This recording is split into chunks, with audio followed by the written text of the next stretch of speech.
Hello. Hello, hello, hello, hello, hello. Welcome to the greatest event in the sporting calendar. I'm trying to figure out how to get this off here. There we go. There you go. Yeah, we figured it out. I mean, it was way too late, but we figured it out barely. Barely. This is a call it the extension of the dumpster fire today. Welcome to Game 7. We never thought this was possible, but as a certain person from individual from Boston said, anything and everything is possible at the same time.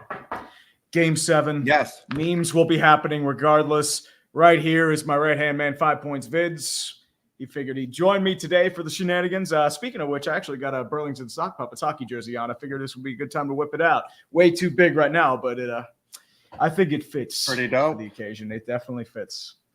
Oh, Yep. baby. Well, so a live reaction from you, man. How do you feel about Game 7 coming into the night? You know what? Actually, a friend asked me, like, who do you want to win?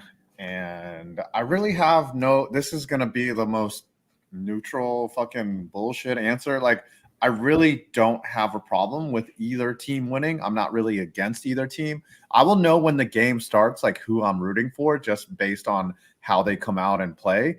The only thing that I will say is if Edmonton wins, the media is going to openly fillet Connor McDavid every chance of it. Like, there's going to be so much Connor McDavid dick in every hockey, like, media. Like, he's going to win every Hart Trophy from now on. They're going to talk about, like, just putting him in the Hall of Fame as an active player. Like, that's the type of shit, like, they already think that he's the greatest, which he is. Don't get me wrong. Like, he's amazing. It's just if McDavid wins a ship this early, it's going to be just a media unbelievable just love affair with McDavid from now on. And on the flip side, if Florida wins, it's like, they held off the choking, but if Edmonton wins and Florida blows a 3-0 lead, that is also going to be the second part of it. Like, that to me is almost worth it, though. I might root for Edmonton based on that alone. Here's the thing about Connor McDavid. ESPN has never mentioned Connor McDavid until this moment. But the reality with Connor McDavid is that, like, I don't think they're going to fillet him that much. The reality is Connor McDavid didn't even have a shot on goal in Game 5. Or was it Game 6? I'm not sure. But Draisaitl doesn't have a goal. If you were to tell me that those two things were reality and they'd still get to Game 7, I'd have laughed in your face. Zach Hyman has as many goals as Austin Matthews has in the year. That's your Conn Smythe winner right there. Yeah, but that's also frightening if you're a Panthers fan and you're just like, dude, they put up 5 on us. Now, granted, 2 were empty net, but they controlled the game. Game 6, they were up 3-1. Even, like they pretty much took it to them. And now we're in a Game 7 situation where McDavid and Draisaitl aren't even producing. Now, when they're on the ice, they distract and command so much attention that the lines that have to deal with them are so spent they can't even fucking do their job offensively. And it's very interesting to see Florida in this position, a team that bullied the Rangers, a team that bullied Boston, a team that bullied Edmonton these first 3 games, now kind of gotten hit in the mouth, and they're like, what is not working? They got blown out 8-1. Then they got beat, in a close one where they battled back. I mean, they fell behind quick. Mm-hmm. That's the thing. And then Game 6 was, I mean, they were behind a good bit. Like, here's the reality. Like, Edmonton's penalty kill has been on a tear rivaling the 95 Devils. Like, I think they've stopped something like 26 straight penalties or 25 or 26, something ridiculous. And this was a team that was known for being a defensive sieve, especially with them and in net. They barely beat Vancouver. Like, they took them to the brink. Like, we were supposed to be laughing at Edmonton. An entirely different scenario. And then Dallas just, like, they fell apart the same way. Up 2-0 2-0 lead in Edmonton, then just died 4 straight games. When is puck drop? Do you want to try to get through some about 8:20? Yeah, we can do that. Absolutely. Any favorites before we get to puck drop? I'm trying to eat these Mike and Ikes. I had like a very light dinner, and all I have is these fruity Mike and Ikes. Yeah, that's the meal champions, my man. Meal champions. Is right now. Press 1 in the chat if you like Mike and Ike. Tell me if you're a Mike and Ike or a hot tamales type of person. This I don't like either. I mean, I'm going to be honest, man. I'm not a big fan of either, to be completely honest here. Mike, you don't like hot tamales? They're too spicy, man. I'm not a fan of that. I'd rather have like chocolate or something like that. Your tongue is weak. Screw you. Lord Lowe, hey, Tree, you were wrong. The Hurricanes are the East Coast of the San Jose Sharks. The Panthers are if they lose tonight's game. No, they're the Atlanta Falcons if they lose tonight. And let's put it this way. If they lose this game, you know what's going to be their new logo? Right there. It is brilliant. I want that bad, dude. There was going to be some glorious memes. The memes will be legendary, man. It's already happened. Coming out first in the net. Stuart Skinner coming out second. Yep. I know they were worried about Bobrovsky not going into practice yesterday with Stolars and Spencer Knight. But I think they're going to go with the hot hand. I mean, they went with Bobrovsky the whole way. That's all you can do. What are you seeing on screen right now? Well, I am on they just caved to the Stanley Cup final intro on Game 7. Florida. Edmonton pretty much is coming mass because the Florida fans sold all their tickets. So this is probably going to be a home game for the Oilers. Okay. So I'm just trying to figure out how out of sync we are. I am right on McDonough and Ferraro. Okay. So I'm right there. Okay. We're good. Yep. All right. Coolio. So you're pretty close to me. It's all good. Yeah. Justin Ziegler, welcome to Pain Edition, boys. Oilers lose. The comeback was for nothing. Panthers, 28-3 might have competition. Remember last year, Boston came out, won 3 straight games against Miami. We were all talking reverse sweep. They lay it done in Game 7. But, I mean, look at the reality of what happened here. They came out, they dominated, and won a championship. So, meant nothing in the end. The Lim Report for 5. Can I get a penis slammed in the car door for the Scotland football team? Oilers 2024 equals Red Sox 2004. Or LA Kings 2012 if you take your favorite. I slam my penis in the car door. You slam your penis in the car door.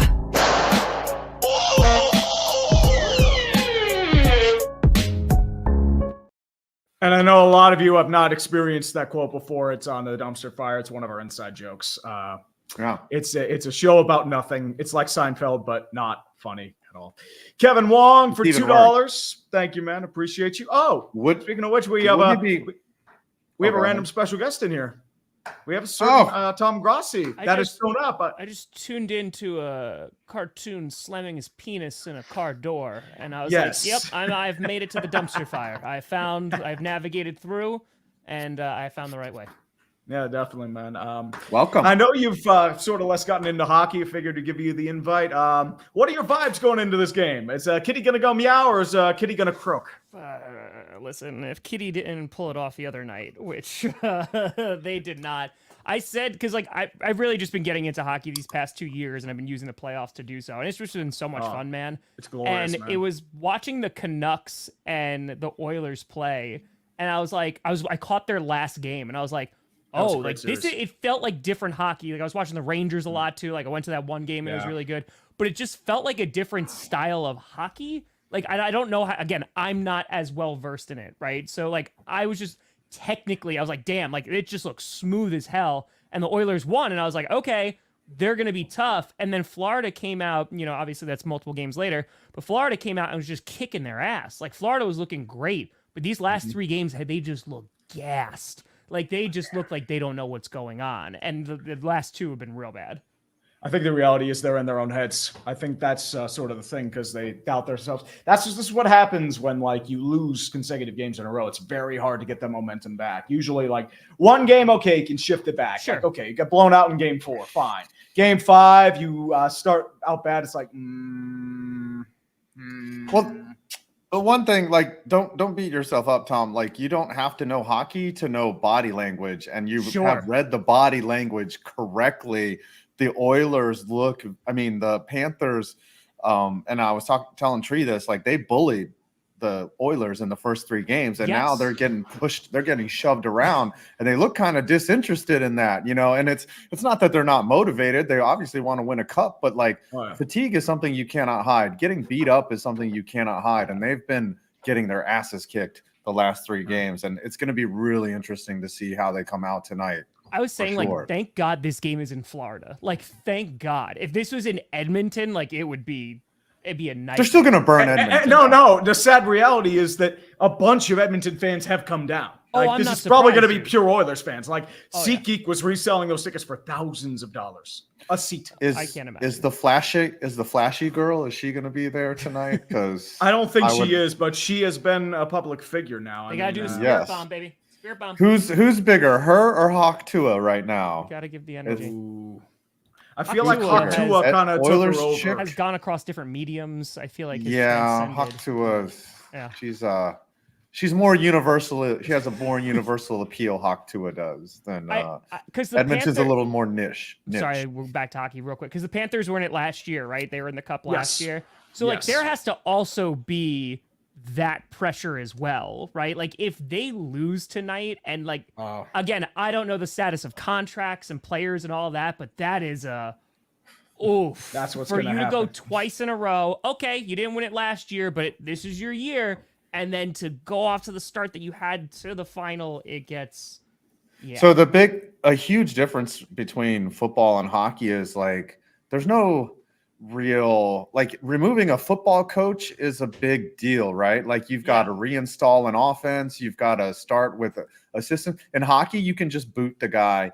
And in fact, Paul Maurice is only in his 2nd year, and this is his 2nd final. And the Edmonton coach, he was hired mid-season from the Rangers affiliate. It really doesn't matter. Paul Maurice could theoretically go back-to-back finals, lose them both, and lose his job for being as great as he is.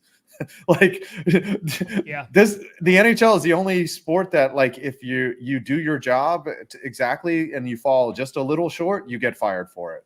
Can I also just comparing, because I have been a football guy for a very, very long time. And soccer, World Cup, definitely stuff like that. Used to be into baseball more. But now, to see the difference between just the amount of money coming into the NFL and the amount of money coming into the NHL, and how both those games are handled both on a media level, but also from a production standpoint. I'm watching the product and I'm like, this product is gold. I was like, this is so good. This is something different from football. It scratches a different itch, and it's just legitimately good. And then I see the production value, and at times is so bad, or they are just given no budget whatsoever. And I'm like, come on, my guys. What are we doing out here? It's ESPN didn't even give the NHL a desk until today. It's just a flat wooden desk you buy on Amazon or Target. It's one of those cheap picture. Desks. Yeah. PK Subban's there with his trapper keeper, he's in 8th grade. It's him and Mark Messier, Steve Levy's there. It's he just showed up and there's a folding table with the tablecloth on top of it. And they're we're doing the broadcast. Isn't it great? Tom, I know you were mentioning the free agent situation for Florida coming up. Yeah. Okposo and Tarasenko are deadline acquisitions. They're fine. Nick Cousins, free agent, but he's kind of scratched. He'll probably be gone. Sam Reinhart is a free agent, and he's probably gone because he's a 50-goal scorer. Stenlund, Lorentz, Ryan Lomberg, Lundell's an RFA, so you're going to be looking to sign him. Brendan Montour is a UFA, so that's a huge issue too. You might end up losing him. You did get Forsling back. Kulikov and Ekman-Larsson, relatively same. Bobrovsky has 2 years left on that deal. Stolars is a UFA, so you'll probably go him and Knight for a 1-on-1. So OEL's a UFA too? OEL got bought out. He just signed a 1-year deal. Oh, wow. So this team could be garbage next year. They could be absolute garbage. But that was my point of because I didn't know what free agency was going. If they don't win it tonight, if they win it, it's going to be, okay, we dodged the biggest bullet in history. And, then it doesn't matter what happens to our free agents, right? But if they don't, then it's oh crap, and then there's the panic on top of that. It's not a good scenario. Mm-hmm. Edmonton situation, Draisaitl's heading into the final year of his deal. He's going to want a big pay raise. McDavid has 2 years left on his. Corey Perry, Gagne, Henrique Carrick, Connor Brown, nothing really too huge. Warren Fogel's probably the biggest piece that's going to be a free agent here. Jan Mark crazy, Tom, is in the NHL, like it really is a salary cap. Like, yes, you're not going to see a player get like a $50 million, which Connor McDavid is absolutely worth. His next deal will be what? A max deal, probably $15 million. Probably 15, 16. He'll get a $3 million raise for being the greatest hockey player on earth. And it's kind of disgusting. It's a flat cap. That's what happened. I actually wanted to ask two things real quick. One, because I know Skinner, he was a late acquisition, right? So they brought him on late, and Skinner was actually a prospect, so he was relatively there the last couple of years. Because the real thing is they paid Jack Campbell $25 million, and he's been a flop. I think they were saying that Skinner was maybe it was like the first game that they were playing. It was the first series I was watching. And they were like, oh, like he might be a liability. Like we don't know. And he was rough his first couple years. Series. Like they brought in Calvin Pickard for a couple games during the Vancouver series for that reason. All right. So I have a very random specific question about hockey then. Yes. Okay. So Connor McDavid. So I've watched him now. Like I heard his name. What makes him the best player in the NHL? Oh, like I'm not trying to be like controversial. Or like, that's actually a really easy question to answer. Watch the game tonight, and you will see when he is on the ice. You know exactly who he is. He moves at a different speed than everyone else. It is ridiculous. It is not even fair. Like the way that he moves through space, the way that he cuts through people, like it is so extraordinary and different. And dude, hockey has been played for so long, but his speed, his stick handling, everything that he does is noticeably better than everyone else. So if I were to oversimplify the answer to that question, it's just like, just watch him and you'll know. There's no specific thing that I can say. It's just your eyes will tell you that, holy shit, this guy is different. Because like, is the development... I know NFL like development ages and like, how long it's going to be, right? So I saw some guy, I think it was like Tarasenko was like 32 or something, right? Mm-hmm. Is that nearing the end of his career? Is that still like, kind of in the prime? Like, I don't even know where we are. He's not even close. It varies. I mean, like some players like flame out in their late 20s, early 30s. You have guys in your 40s, like Joe Pavelski was still kicking and he was nearly 40. You have guys like Zdeno Chara, Jaromir Jagr, Nicholas Lidstrom. They have guys playing well into their 40s. It just varies on longevity, durability, and more or less the style of game that you play. I mean, for example, somebody like you have guys like Devin Setaguchi and Jonathan Chichu. They have like one or two really big years. They start tapering off. They're out of the league by their 30. And then you have guys like, Sidney Crosby. He's ageless right now. He's 36. He's still kicking. He can play another 5, 6, 7 years if he wants. That's crazy. It is crazy that guys can even play into their 40s because, I mean, hockey is a violent, it's a brutal sport. Game. The crap out of each other every minute. Yeah. But on the flip side is like you can be an effective player only playing like 10 minutes a night where your shifts are only 30 to 40 seconds long. Like it's crazy. As long as you can skate and you still have it. But like Corey Perry's out there. He's what? Yeah, he's 39. That's actually an interesting 39? Example because Corey Perry was one of the greatest power forwards of his generation, but he started declining in the mid to late 2010s. So he re-identified his game as a bottom six agitator. So that's the way you also survive in the NHL. You re-identify yourself. You redefine yourself. Steve Yzerman did the same thing. So he kind of like went from a scoring top like franchise center to like a bottom six grinder. And then he let like Datsuk and Zetterberg take over. Is that where you find bottom sixes? Is on grinder? That's it. That's where they are. I mean, you're here at the dumpster fire, Tom. There's no limit to what we can say here. It's not. No, Scooter just pops up in the background. He's just like, hey. He's just like, he's like, I'm going to go ahead and back out. There's still time. Exactly. Because so when they're practicing, right? Because they're playing with you. You mentioned like the different sets of guys, right? Is it more of just you are developing? Because again, it's just so radically different from football, and I'm just trying to wrap my head around it. So you're basically just trying to get the best guys on, and they're going to be like your first team, right? I don't know what it's called. I'm sorry for the term. They have like lines in certain situations there. You have well, you don't have to load your best players on one line. Certain coaches, what they want to do is they want to spread out the love. Like you'd usually want McDavid and Draisaitl sometimes separating and captaining their own lines, so you balance it out. You're not as top heavy. So what you want to do is hockey's a game of depth, especially in the playoffs. You want your bottom six to contribute. You want your top line to contribute. You want your defense to contribute. It is a full 20-man effort.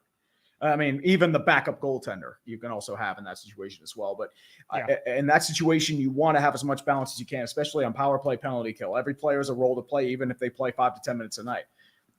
I mean, even a guy like, for example, Derek Ryan, he does have a role as like especially as a forechecker, back checker. Doesn't really put up much points, but at the same time, he's going to be trusted to take faceoffs, play a role, and do penalty killing time.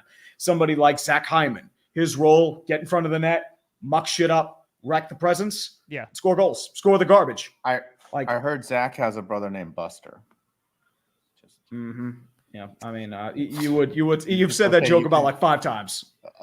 Do they alternate lines within that, or is it the same lines that are going out each time? So it's like, all right, first line, second line, third line, blah blah blah. You can shuffle lines as much as you can. Like sometimes if you want to jolt them up, sometimes you'll get like different line combinations, different that sort of stuff as well. It can change from like period to period even, but at the same time, situations I would assume. Where it's like, okay, it's sub on the fly. It's chaos over there. Crazy, dude. Like it's so much fun to watch. Like watching a power play. And just watching like somebody different every time of like what they're doing, and whether it's just the subbing or whether it's just like what their technique is. Like, all right, no, they're just sitting on it for a while. They're trying to burn some more clock. Dude, it's been so much fun to learn. Like I've had so much fun getting into hockey.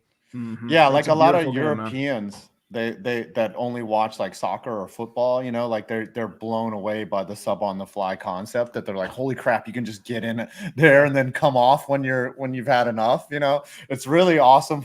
I mean, not awesome, but when someone gets like injured and they like skate over to the bench and they're like a dying soldier. And anyways, all right, Tree, just to let you know, hockey's on the way, but Edmonton currently has it in the zone. Back to Bouchard, quick wrist shot over towards the zone, quick in front, deflected over towards the line. Taken back over to the front. Florida takes over with numbers 2-on-2 coming the way. Anton Lundell tries to move over with Lusterinen. Lundell backhands over to the front, open to the front of the net, and just shot just a touch wide. I believe that was Reinhardt's goal, but Nico Mikkola is going to take it back into his own zone. Tries the puck over to Matthew Tkachuk. Tkachuk over with, I believe that's a Bouchard that's still trying to defend over in the zone. Can't get it in. Nugent Hopkins dumps it into the zone. Bobrovsky's going to try taking it over his own net. Back over to Mikkola.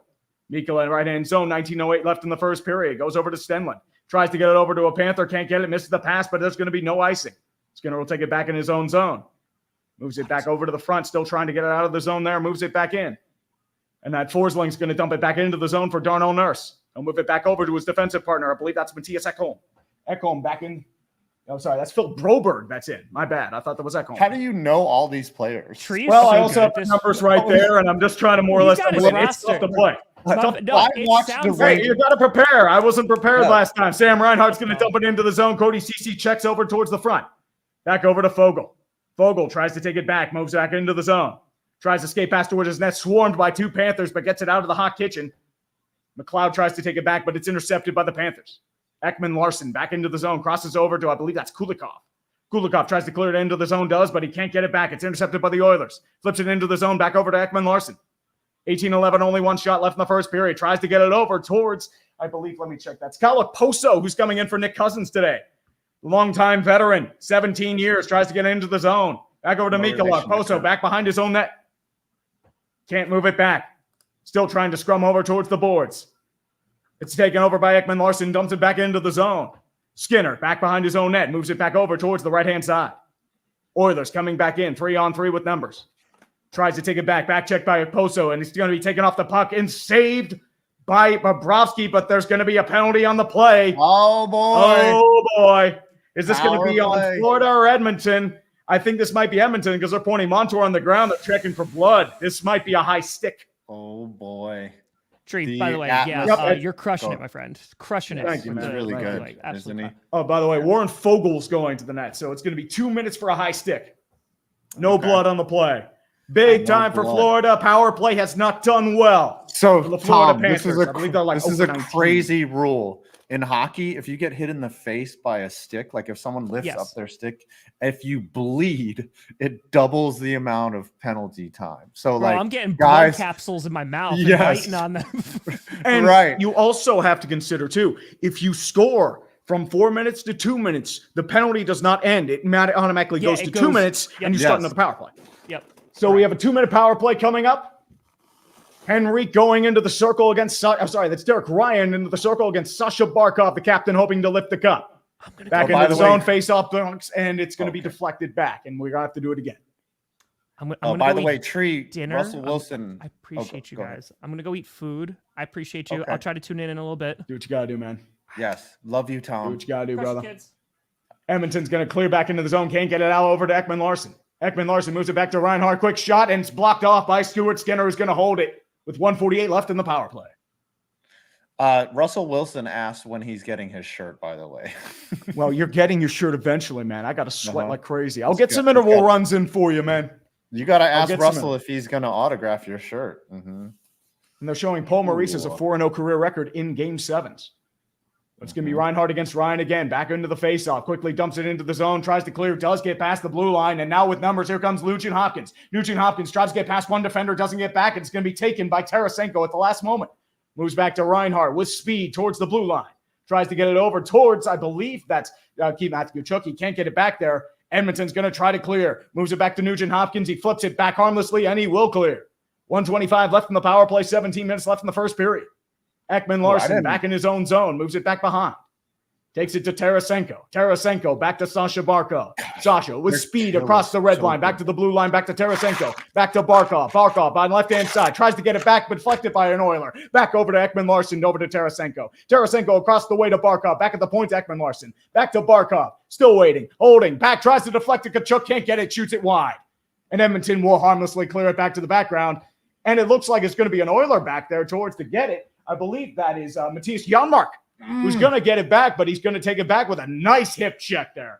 Matthew Tkachuk returns back. I just see it without his helmet. I'm looking at the numbers. Boy, Tarasenko had a really Evan Rodriguez is poke checked out of the way. Here comes a breakaway for Evan Ryan. One-on-one. Quick wrist shot blocked off.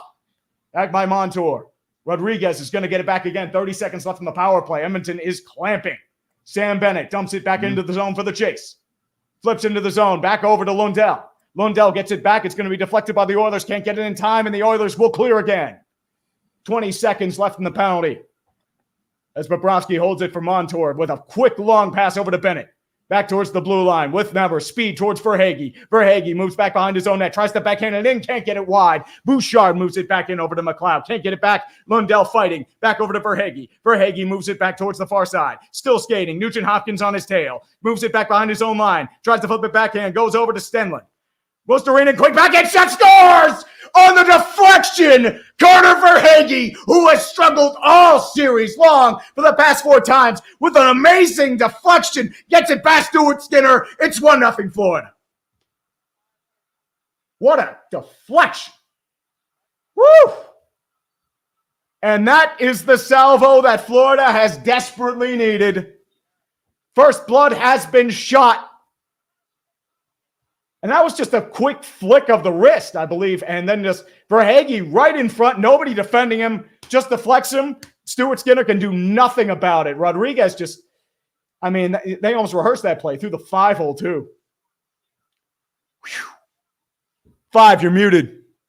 5, you're muted. Oh, sorry. A perfect shot right there by Verhaeghe. That is the momentum that the Florida fans needed. Look at their reaction in the crowd. They are so relieved right now. If you're Florida, you needed to get out to a lead early so that you could play from ahead. And that's the energy that they need. Look at you just seeing their fans, like how relieved they are right now. Unbelievable. It's the first lead since Game 3, by the way. Just pointed on the screen. Edmonton moving back in. Draisaitl goes over to McDavid. Draisaitl tries to get the breakaway deflected away by Barkov. Flicked away over to Forsling. Tries to get it back. Moves into the zone. Back over to Aaron Ekblad. Back to Forsling. Dumped into the zone. Taken by Barkov. He'll get it. No icing. Moves back to Tiasekon. It's okay. Back to Hyman. McDavid now with speed. Quick wrist shot blocked off by Montour. Moves it back into the zone, far side. Goes over to Barkov. He'll flick it back over to the blue line, and Darnell Nurse will give chase. Sam Bennett back behind him. Back to Broberg, who's fresh off the ice. Broberg's going to flick it, deflected off the boards, intercepted by the Panthers. Stenlund tries to take it in, dumps it back in behind the zone. Back over to Broberg, moves it back behind his own net. Flicks it back over to the zone, tries to get it past the Oilers, does. Eric Ryan's going to take it. Back over to Nurse. Intercepted by the Panthers. Here comes Montour. Montour, one-on-one. Tries to get back behind the zone. Back to Okposo. Can't get the puck. Corrals controls. Back to Stenlund. Taken by Okposo. Okposo moves behind the net. Tries to backhand it to Stenlund. Can't get there. Incomplete on time. Back over Rodriguez back in the game now with Ekman Larson. Ekman Larson pinching up front, but it's going to be taken by Nugent Hopkins. Back over to Corey Perry, the legend. Kulikov moves it back in, dumps it in the zone. High flying action nonstop. Sam Bennett's going to try and take it from Cece and does. Matthew Tkachuk moves it back over. Back to Rodriguez, moves in, flicks gently past the line. Kulikov couldn't control it, but he corrals it back in his own zone. Playing a little pong with his defensive partner, moves it back in. Gets it back over to Luostarinen, can't control it though. Scrum on the far side, boards by the Edmonton bench. 13:30 left in the first period. Florida will retake the puck to Forsling. Forsling moves back in, dumps it at the blue line. Gently moves it back in over towards Tarasenko. Tarasenko dumps it back in. Cece with the puck now. Moves it back in. It's a breakaway for Nugent Hopkins. Quick with shot, scores! Matthias Janmark on the breakaway, and the salvo has been responded to in kind. Wow. Matthias Janmark, the defense was sleeping. The game is tied. What a dirty fucking goal right there. That was fucking beautiful. Holy shit. There's a lot of Edmonton fans here reacting. Paul Maurice has no idea. Give that credit to Cody Cece on that front pass. He caught Aaron Ekblad sleeping. Matthias Janmark, who scored a big shorthanded goal in Game 5. And he does it again. Oh, my goodness. Right at the blue through line the glove and the blocker. Mm-hmm. Oh. Absolutely roofed it, too. Woo. Oh, beautiful. Oh, my gosh. This is about to be one of the greatest Welcome back. The blood's boiling. Let's fucking get it. McDavid now takes it back into the zone. Back to Hyman, takes it back in. Reinhart moves it back to Barkov. 3-on-3 action moving back into Reinhart. Barkov moves it back to the backhand, saved by Skinner. Barkov recovers back into the zone behind his own net. Moves it back to Forsling. Resets. Tries to corral. Quick shot wide. Back into the front. Back to Verhaeghe.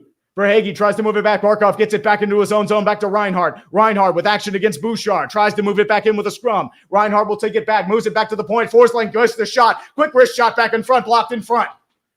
Bouchard's going to move it back in. Far side zone. Tries to get it out of the zone and does. Edmonton is 5 for 5 on breakaways in games 5 and 7. That's all you need to know. Dude. They are opportunistic. They are Bouchard. Quick long pass again, but it's going to be taken back, and that will not be icing. It was touched. Montour takes it back over towards, I believe that's Lundell. Lundell back to Luostarinen, who's going to dump it into the zone. Skinner moves it back in behind his own net. Flips it back to Nurse, intercepted though. Stenlund's going to take it. Back to Luostarinen, who flips it away from Nurse. Luostarinen moves it back into the zone. Quick wrist shot, backhand, and it trickles just wide. And Darnell Nurse is going to take it back. And it's going to move back all the way for an icing as Nico Mikkola touches it up with 11:56 left. And we got a Jeebus bomb from Alcide. We got to bring out the Jeebus. This is going to be one of those days. I'm going to lift this life the cup just because it is not 35 pounds, but screw it. We're going to lift it. By the way, thanks, David.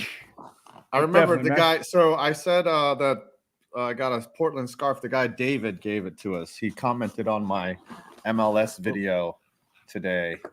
Sorry about that. And I forgot his name because I can't even remember anybody's name, but he told me that he reminded me that it was him who gave me the supporter scarf, and I love him for it. Oh, by the way, ridiculous week. Yep, moves back to action. Edmontonians will happily or angrily rally tonight. And Saint Jean Baptiste, let's go Tabernacle. Florida's going to dump it into the zone. Matthew Tkachuk gives chase to Gardy Cece, who moves it back into the zone. Kulikov pinches, moves it back into Tkachuk. Can't grab the puck, though, taken by the Oilers. Flips it back into the zone. It's going to be another icing as Rodriguez touches it up. This time. If Oilers lose, it's to riot or not to riot. Yeah. It's okay, Tom, dude. I'll just flash them up here. You know, it'll be like. I mean, we're running bad. I have to highlight bald. Oh yes, you have to. By the way, if you're watching on Twitter, you can go to our YouTubes, and if you want to get your super chat on, you can go to Tree's YouTube channel or the Dumpster Fire. And you can super chat and participate as well if you're watching. Sure, we get as many eyeballs as we can on this thing. It's going to be taken out of the zone. Fought over. Oilers try to take it. Can't corral it, though. It's going to be taken by Ryan Lomberg, who's back in for a little agitation. Okposo giving chase. Darnell Nurse takes it back behind his own net. Okposo still priving pressure. McDavid to his right-hand side. Scrum continues. Stenlund tries to hold the puck. Moves it back over to Okposo. Okposo corralling two men, including McDavid. Back over to Stenlund, who takes it back from it. Stanlin moves it back far side, flips it back over to Okposo. Okposo tries to get in front of that, can't get there, but it's taken by Lomberg. Ekman-Larsson back in front of the zone, tries to flick it over outside, shot wide and deflected wide. Moves it back over to Kulikov, back in front of the zone, deflected. Okposo still taking, still holding. Taken by Brett Kulak, though, intercepted. Sorry, that's Cece intercepted, but he can't get it out of the zone. It's going to be taken by Verhaeghe. Cody Cece back in front of his own net. Back over to Ekholm, back to Cece. Former Penguin? Yes, former Penguin, Maple Leaf, and Senator. Cody Cece will be a Stanley Cup champion. Yes. But remember, it's about opportunities, and Edmonton has taken advantage of them in spades. Florida back into his own zone, back over towards the Leaf. That's Sam Reinhart. Back to Verhaeghe. Verhaeghe back in front of his own net, tries to deflect it and flickles wide. Back behind his own net, taken by Matthias Ekholm. Ekholm flicks it off the boards towards the Oilers. No deflection there. Gustav Forsling's going to take it back in time, but it's taken, intercepted by Zach Hyman. Hyman back in front of the net, tries to get pressure in front, moves back across the net, back over to the front, quick shot back off, deflected wide at the net, still moving back, taken by the Oilers, still continuing, Bouchard at the front, whiff shot, slapped wide, back to Draisaitl. So I believe that's Henrique, back to Bouchard, back to Ekholm, quick wrist shot, blocked off, saved by Bobrovsky. Verhaeghe back up front, back to, losing my mind there, intercepted by, I'm losing my mind, Connor Brown. Back to Bouchard. Bouchard back to Ekholm. Ekholm moves it back over towards the front. Back over to, I believe that's Janmark, who scored the big goal. Backhand in front. No resistance back. Nobody's in front of the net, though. It trickles wide. Back to Bouchard. Edmonton swirling left and right. Back at the point. Quicker shot glove saved by Bobrovsky. 9:09 left in the first period. Oh, this game is Edmonton is buzzing. Yes. This is the game we need, boys. This is the game we need. Wow. What a start to game 7. Both sides are bringing a lot of zone time for the Panthers so far, but Edmonton has answered the bell. They got a breakaway. They scored, and it's the atmosphere is amazing. Both teams are bringing it. You would think that this would be the biggest game of the year, and it looks like it for fucking sure. I am loving this action right now. Oh, dude, it's beautiful. I mean, this is everything you expect out of a game 7. This is what kids dream of, especially when you're playing in the ponds, in juniors, in like college ranks, minor leagues. Even when you make it short of the playoffs, you're sitting there in envy, trying to lift 35 pounds of chalice. This is what hockey is all about. And I love it. Like this series alone has made this series worth it. I was getting a little disappointed there for a second because we haven't had that many good series like Vegas, Colorado, Vancouver, and Edmonton. There wasn't really much else there. But once Edmonton came back, they corralled it back. I'm thinking, oh, boy, it's going to be a boring series. This is going to be pretty bad. And then you get this. This alone, this is a series for the ages regardless of what happens. And it is beautiful. It started out bad, but hell, we're here. We're here, and we will not disappear. That's all I gotta say. The Edmonton Oilers are like herpes. They have just come back. And they've raged on, and they're like slamming a wart-filled penis in a car door, and it's beautiful, everyone. Oh, they're slamming more than that, baby. Mm-hmm. Slamming a lot more than that. Oh, it's definitely already. What do you think so far of McDavid? Like McDavid hasn't been as exciting. That's the reality. It's been the depth. Edmonton hasn't really had to use Draisaitl. I haven't called Draisaitl's name once. I've only called McDavid's a couple times, but once again, they're letting their bottom 6 work. Do your magic. And look at what happened. Matthias Janmark, opportunistic as always. Edmonton is going to get a power play. Like, there's no way that Florida plays a clean game. That's what I'm interested to see is when Edmonton gets the man advantage, because Florida already opened up, but Edmonton answered with an even strength. And we'll see what happens when Edmonton gets on the power play, because that's going to be dangerous. Bobrovsky looks sharp. Fourth line. Back to McLeod, tries to get it up front to Ryan, can't get there in time. Okposo moves it back over to the front to Ryan Lomberg, gets back over to the numbers. Broberg tries to take it back, intercepted. Back over to the front, back to Stenlund, moves it back into the loose puck, over to the buck shot, deflected wide again. Back over to Ekman-Larsson, on the other side of the boards, back across the behind of the net. Over to Ryan Lomberg, tries to get a flick pass over, can't get it there, moves it back wide. Okposo picks up over the puck again. Broberg fighting with him. Scrum along the boards, 2-on-2 action. Edmonton will win. Darnell Nurse moves it back over to the front. Corey Perry and the invitational back over there as well.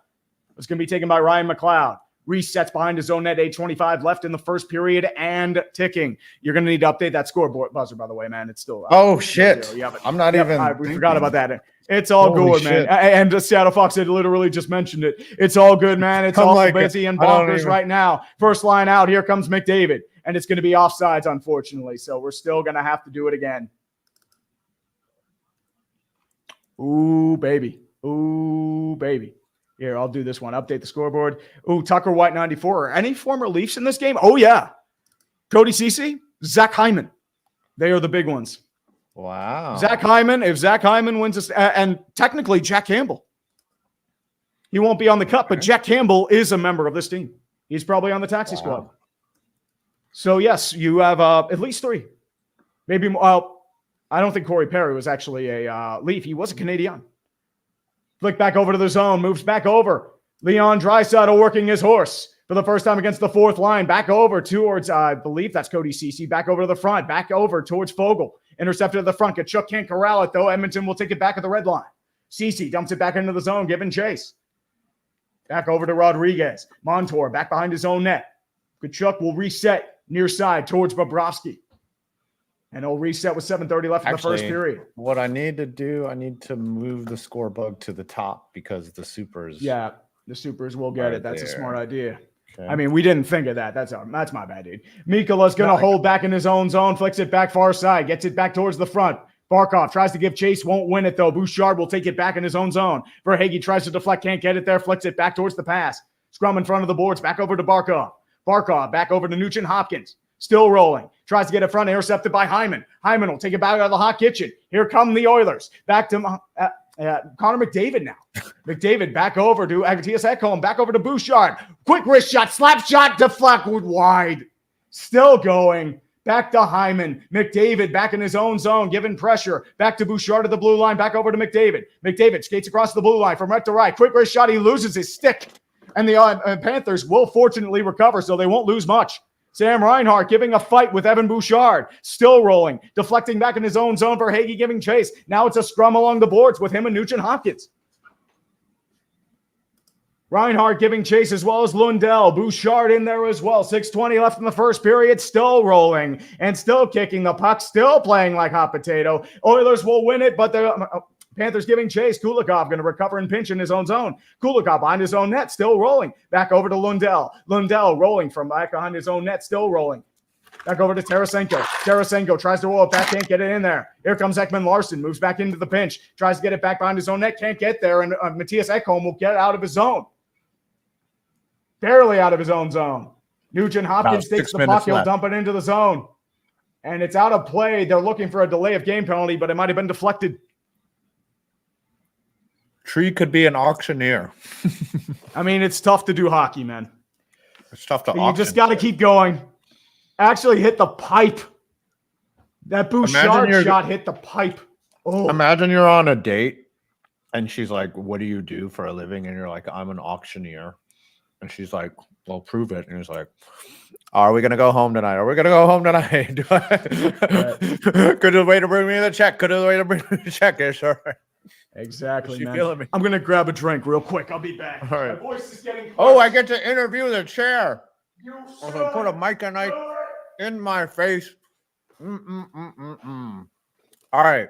Listen, this game is amazing. I'm so glad that 10,000 of you are watching this with us. It's Trees kicking ass with the let me swallow this. With the commentary. It is so hard. Like I was trying to say earlier, I watched pretty much every Rangers game this year, and I don't even know who the players are. Like, it's hard to recognize who the players are. So please, like, Tree's not going to get every player right, but he's doing a fucking phenomenal job. He is absolutely crushing it. So y'all show this man some respect. His play-by-play is legendary. Because if it was me, I'd be like, and then the puck, and then there. Okay, and that's a Panther gets an Oiler gets score. Like that's about it. Everyone thinks that they can do it, but it's not easy. So it's a special talent. Yeah, people have gotten on Sam Rosen because he's gotten a little bit longer in the tooth. And you know, one thing that the announcers do have an advantage over that are there in the game. Now think of the difference here. When the announcers are there at the game, they're in between the two. They're on the other side of the ice, and they're at ice level watching the players, and they have hours and hours to prep for the game and know everyone's who's out there, and they're around the rink all the time.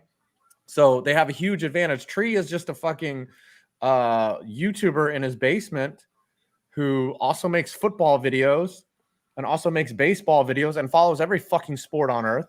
And he knows all these players. So give it up for him. He might be one of those special people. So, you know, he could have some rare ability called a superpower that allows him. Yes. And we're actually missing action right now because I had to go to the bathroom. Moves it back in over to Dmitry Kulikov. Okay. Yeah, I also had to Pete. Mm-hmm. I don't know about that. I mean, people are weird like that, man. Holloway tries to get it back into the zone, intercepted. Still hold it into the zone, over by Draisaitl. Draisaitl keeps it into the net. Cece dumps it in over the boards, tries to get over to Fogle, comes back to Ekman Larson. Connor Brown tries to keep it in, but it trickles towards Bobrovsky, who covers and holds. I don't think we'll see a goal before the end of this period. I could be wrong. Ooh, wow. Way to cover up. I think that now that one punch has landed for both sides, they might tighten up a little bit. They might really concentrate on defense, but who knows? Well, we haven't had any mistakes either since the high sticking penalty. Yep. The breakaway. So we'll see. Sam Bennett in the zone against Draisaitl. If this game goes to overtime. Game 7 overtime. I don't think we've ever had a Game 7 overtime Stanley Cup. We have had overtime winners, but I don't think we've ever had a Game 7 overtime. We have had sudden death. Yes. The Rangers famously lost to Jazz. Stanley Cup, Martinez, Patrick Kane. No, wasn't that Game 7 or was that Game 6? No, that was a Game 6. Martinez was Game 5, but we had never had a Game 7 overtime. We've never had a Game 7 go into in the Stanley Cup. Game 7 overtime play in the Stanley Cup. We've had Game 7s, but I don't think we've had overtimes, but no Game 7. Flip flicks over to their net. It's going to be taken over by Nico Mikkola.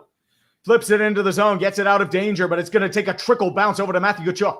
Tkachuk still looking. Tries to get it into the zone. No offsides by Montour. Quick wrist shot deflected wide again. Back over to Mikkola. Moves it back into the zone. Tries to get behind his own net. Does. Moves it back in. Takes it back over to Matthew Tkachuk. Tkachuk tries to take it in. Intercepted. Still there. Tkachuk has it back in his own zone. Back to Bennett. Bennett moves it back over to the blue line. Quick wrist shot blocked off. Taken back by the Panthers again. Evan Rodriguez with Dylan Holloway giving pressure. Calling for a penalty. No real there, though. It looks like there will be a penalty now. Okay, so 1950. And it looks like there's a Florida penalty coming up. I think there's a power play for Edmonton. 1950 and 1954 are the only years that Game 7 went into overtime. Pete Babando and Tony Leswick, who gloved it into his own net in 1954. Or Doug Harvey. Doug Harvey, I'm sorry, tried to block a shot but gloved it into his own net. Dude, how would you be memed if you gloved it into your own net to lose a Stanley Cup final? Good God. Yeah. That guy's very lucky that they didn't have Twitter back then. They didn't have television back then, dude. Yeah.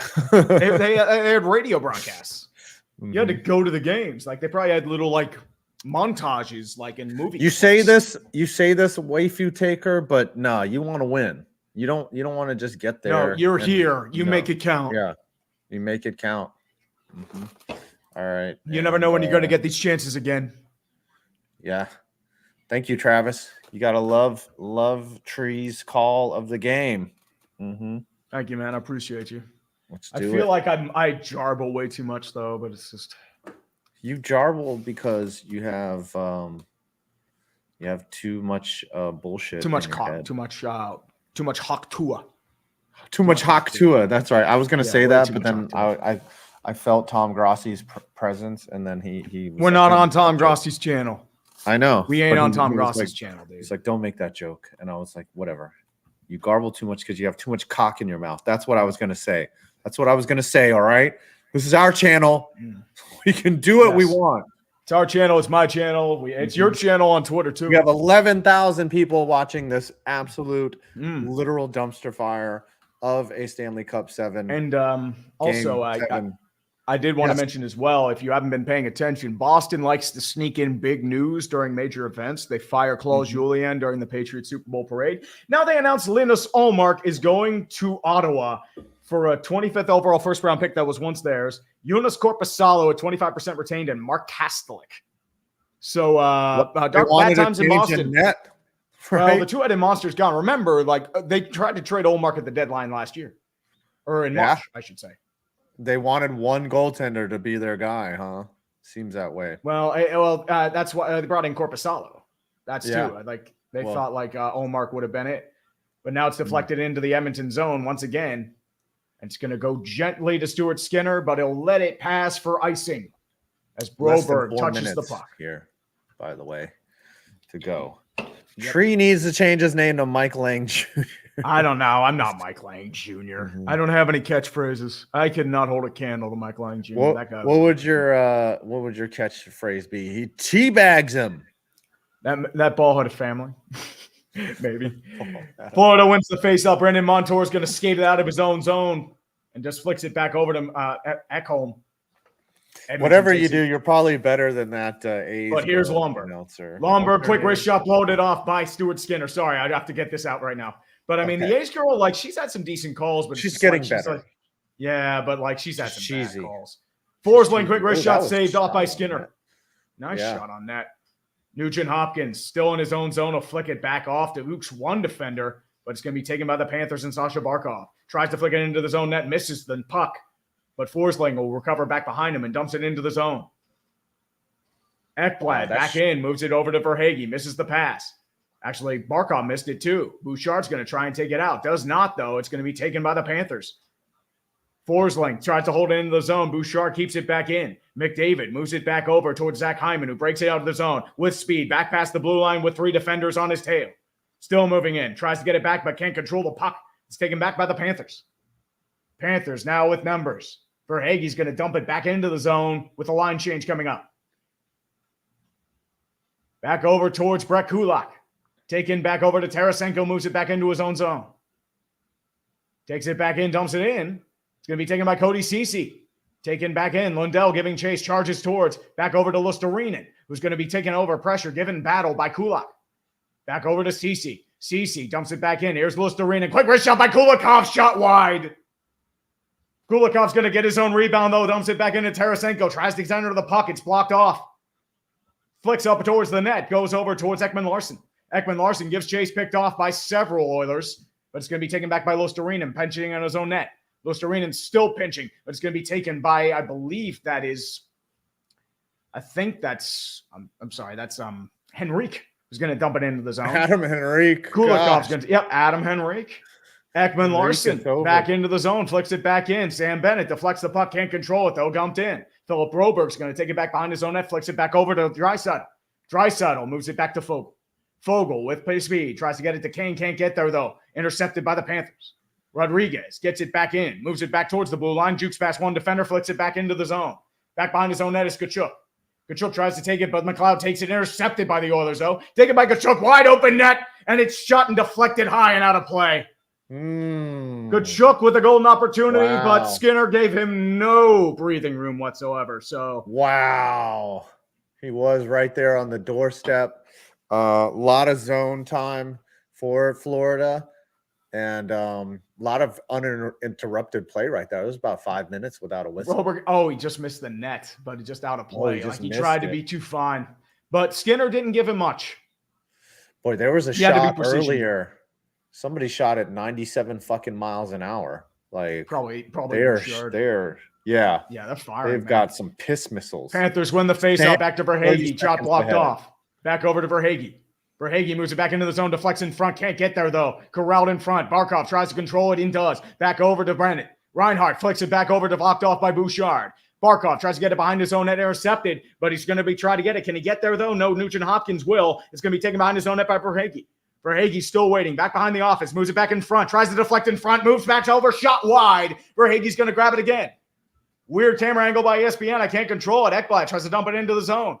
Back over to Reinhart, checked in front by Ekholm, calling for a penalty. Nothing there, though. There's now going to be a scrum behind Stuart Skinner. Drives it back over to Verhaeghe. Verhaeghe can't get there, though. It's deflected wide, and now the Oilers are going to clear it out. Wow. Hyman now controls the puck.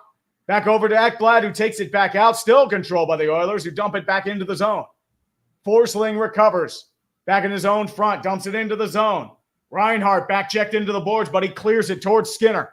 18 seconds and counting left in the first period, still going. Intercepted by Mikhailov. Speed towards the front. Deflected and blocked off by McDavid. Flinks back over to the bloodline. Back to Mikhailov. Quick wrist shot blocked off by Skinner. Moves over towards the far side. Back to Luostarinen. Luostarinen moves it back over. 3 seconds and ticking. Tries to get it over towards Lindell, and he won't get it there in time. The period's over.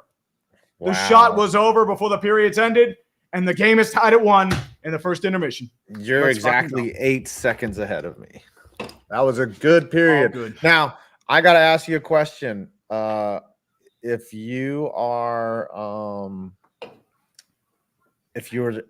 who do you think is if you're Edmonton, are you happy with that period?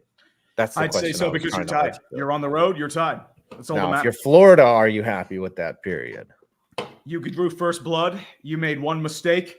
Corral those errors, keep the puck in front of you, you'll be okay. So that's what you're going to be thinking right now. If you're Florida, look, you made a mistake. Bobrovsky's playing well. You're controlling the play. You make a great play. Just focus on what's in front of you. Keep 5-on-5. Stay out of the box.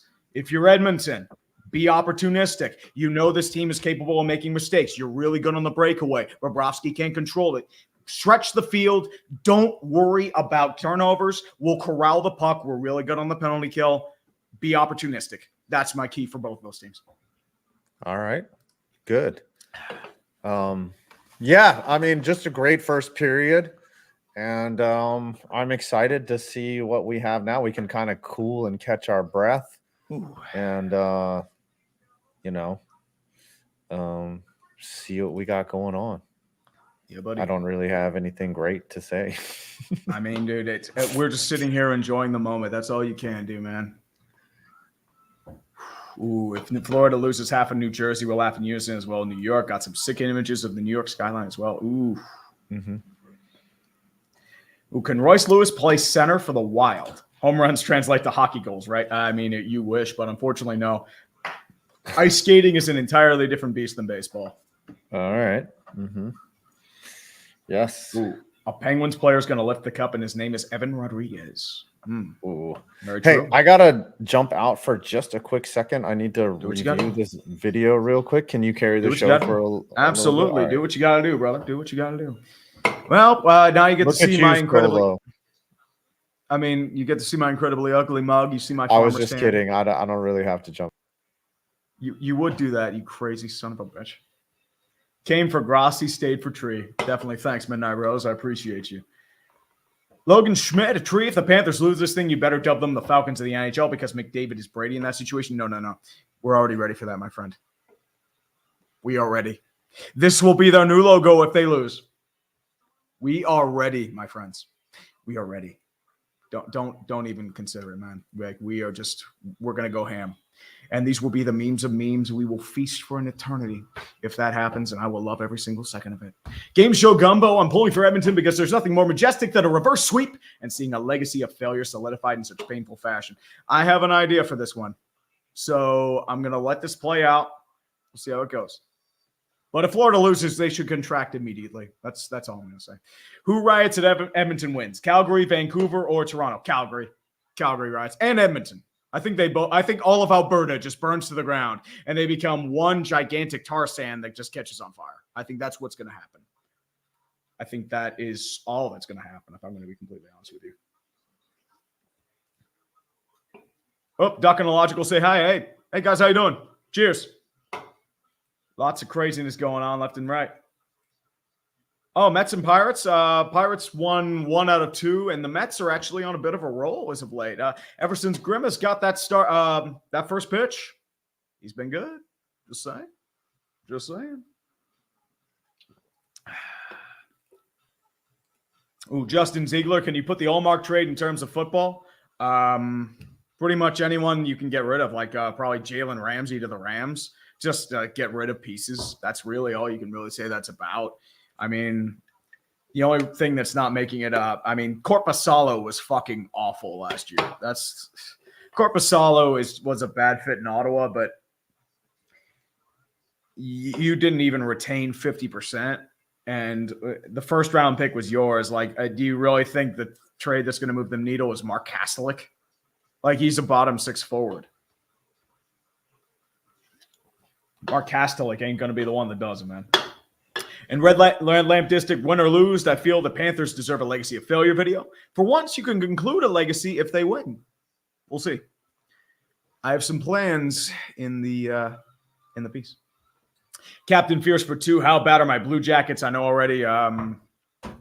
Scott, who's your new head coach again? Is it It's not Arneal. Arneal's in Winnipeg. I don't know if they've actually hired anybody yet, but I mean, Pascal Vincent, he was I don't know. You be fucked. That's all I say. Well, Je suis sends what W. Steos is cooking. We got a goalie, but you did say that last offseason with Korpisalo. I thought you did okay there, but I did not expect Korpisalo to be that bad.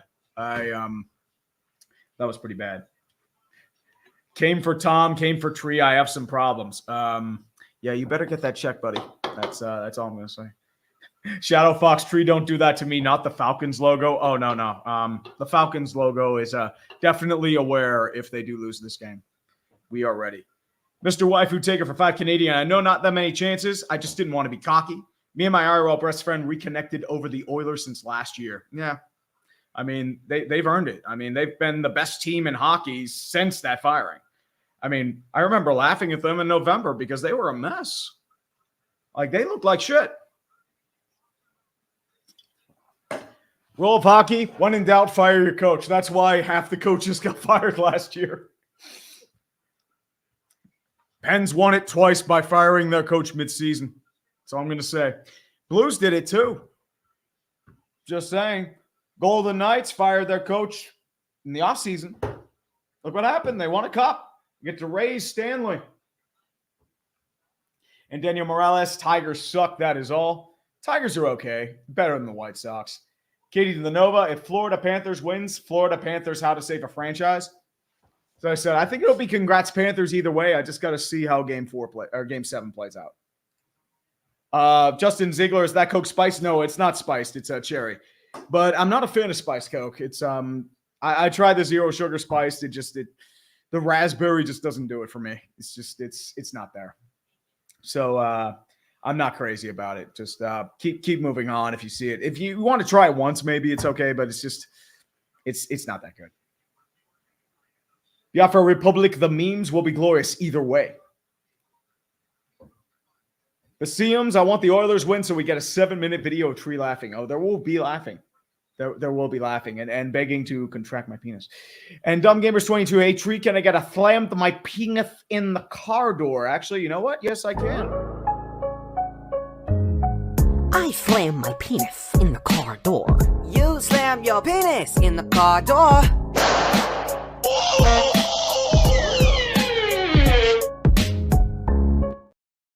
All right. So eHarmony. Here's what you understand. Let's look at the ice hockey rink here. So can you explain hockey to me like I am a 5-year-old? So here's what I'll do. Let me put this in. I'm trying to find the right image here. So explain icing to me like I'm a 5-year-old. So, okay. Here is what happens, especially with icing. I'll move this out of the way for the meantime. I'll put myself out of the way here too while we're at it. So here is your, I'll say this nice. Icing is anything past this marker. So if you shoot it from like, but it has to be past the red line. If it's past 2 lines, then it's icing. So you'll see a lot of players shoot it from this point or a touch after this point, which means it's not icing. You're allowed to dump it in. But if you dump it from here, or even here, like right before the point, and it doesn't touch a player or like an Oilers player can't control it, then it's icing. And that means it goes back to this zone, and the team that committed the icing cannot make a line change. That was a big change that happened after the lockout in 2005. So this is what your situation really rolls into.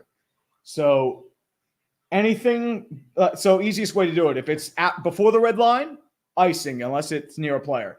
After the red line, you're safe. That's the best way to really explain icing.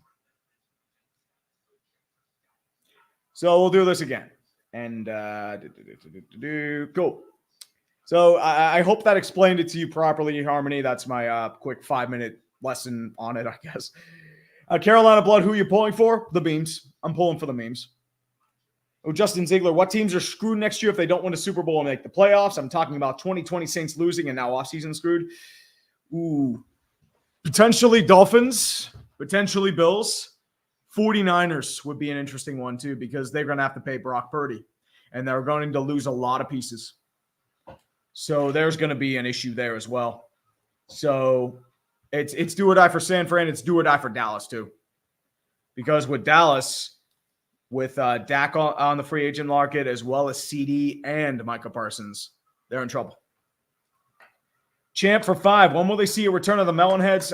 Unfortunately, we're not doing it this year. 5 was just like having some logistical issues, so unfortunately he wasn't able to do it. But at the same time, like I'm bummed because like I wanted just to see the guys again. I would have struck out like a man at least 3 times, but that's just how life goes. That's how it goes. Captain Esquire for 5. Tree, love your vids, man. Question: will you possibly do college football content in the future? I got to find the time to do it. I know I've done college football videos in the past, mainly with the Penn State Illinois game when went to 9 overtimes. That was just glorious. And Notre Dame. But otherwise, and UConn too. I did a quick UConn video, which was kind of a mess. But at the same time, it mostly depends on finding the right topic. Shadow Fox 4562, Sprite Chill is pretty good. The new Mandews, I don't really drink Mountain Dew or Sprite, so I couldn't tell you. But I don't really drink Mountain Dew in general. Whew, it's getting hot in here. Sorry about that. Ooh, Aero Flambe, first full-on hockey stream, Tree, or talent. I did one of these in the first round, Boston-Toronto Game 5.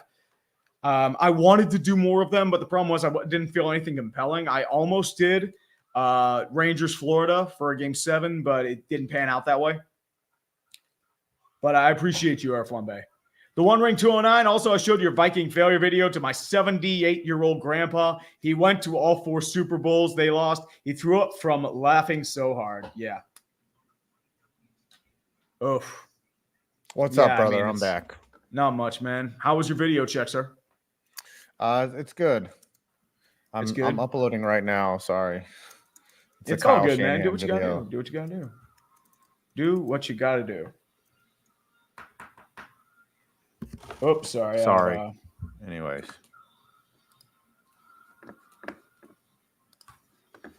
That's all good, man. Robbie Hyde. Edmonton is a Stanley Cup made of joints being passed around. If the Oilers win, Edmonton is ours for the taking. Deus Volt. Oh, the Stanley Cup made of joints. Oh, good Lord. I couldn't imagine the scene outside of Rogers Arena. Oh, dude. It's going to be a fucking You've zoo. seen the one where it's a Stanley Cup, but it's just a cheese fountain? I have not, no. No. Ava Tarrant, she posted that. It was pretty funny. Anyways. Alan John Herbert, thoughts on the LA Kings somewhat new logo? It's they're trying for a throwback. I mean, couldn't hurt. It's not bad. I wasn't really crazy about their old logo. I thought their logo was fine, but I mean, sometimes you got to change it.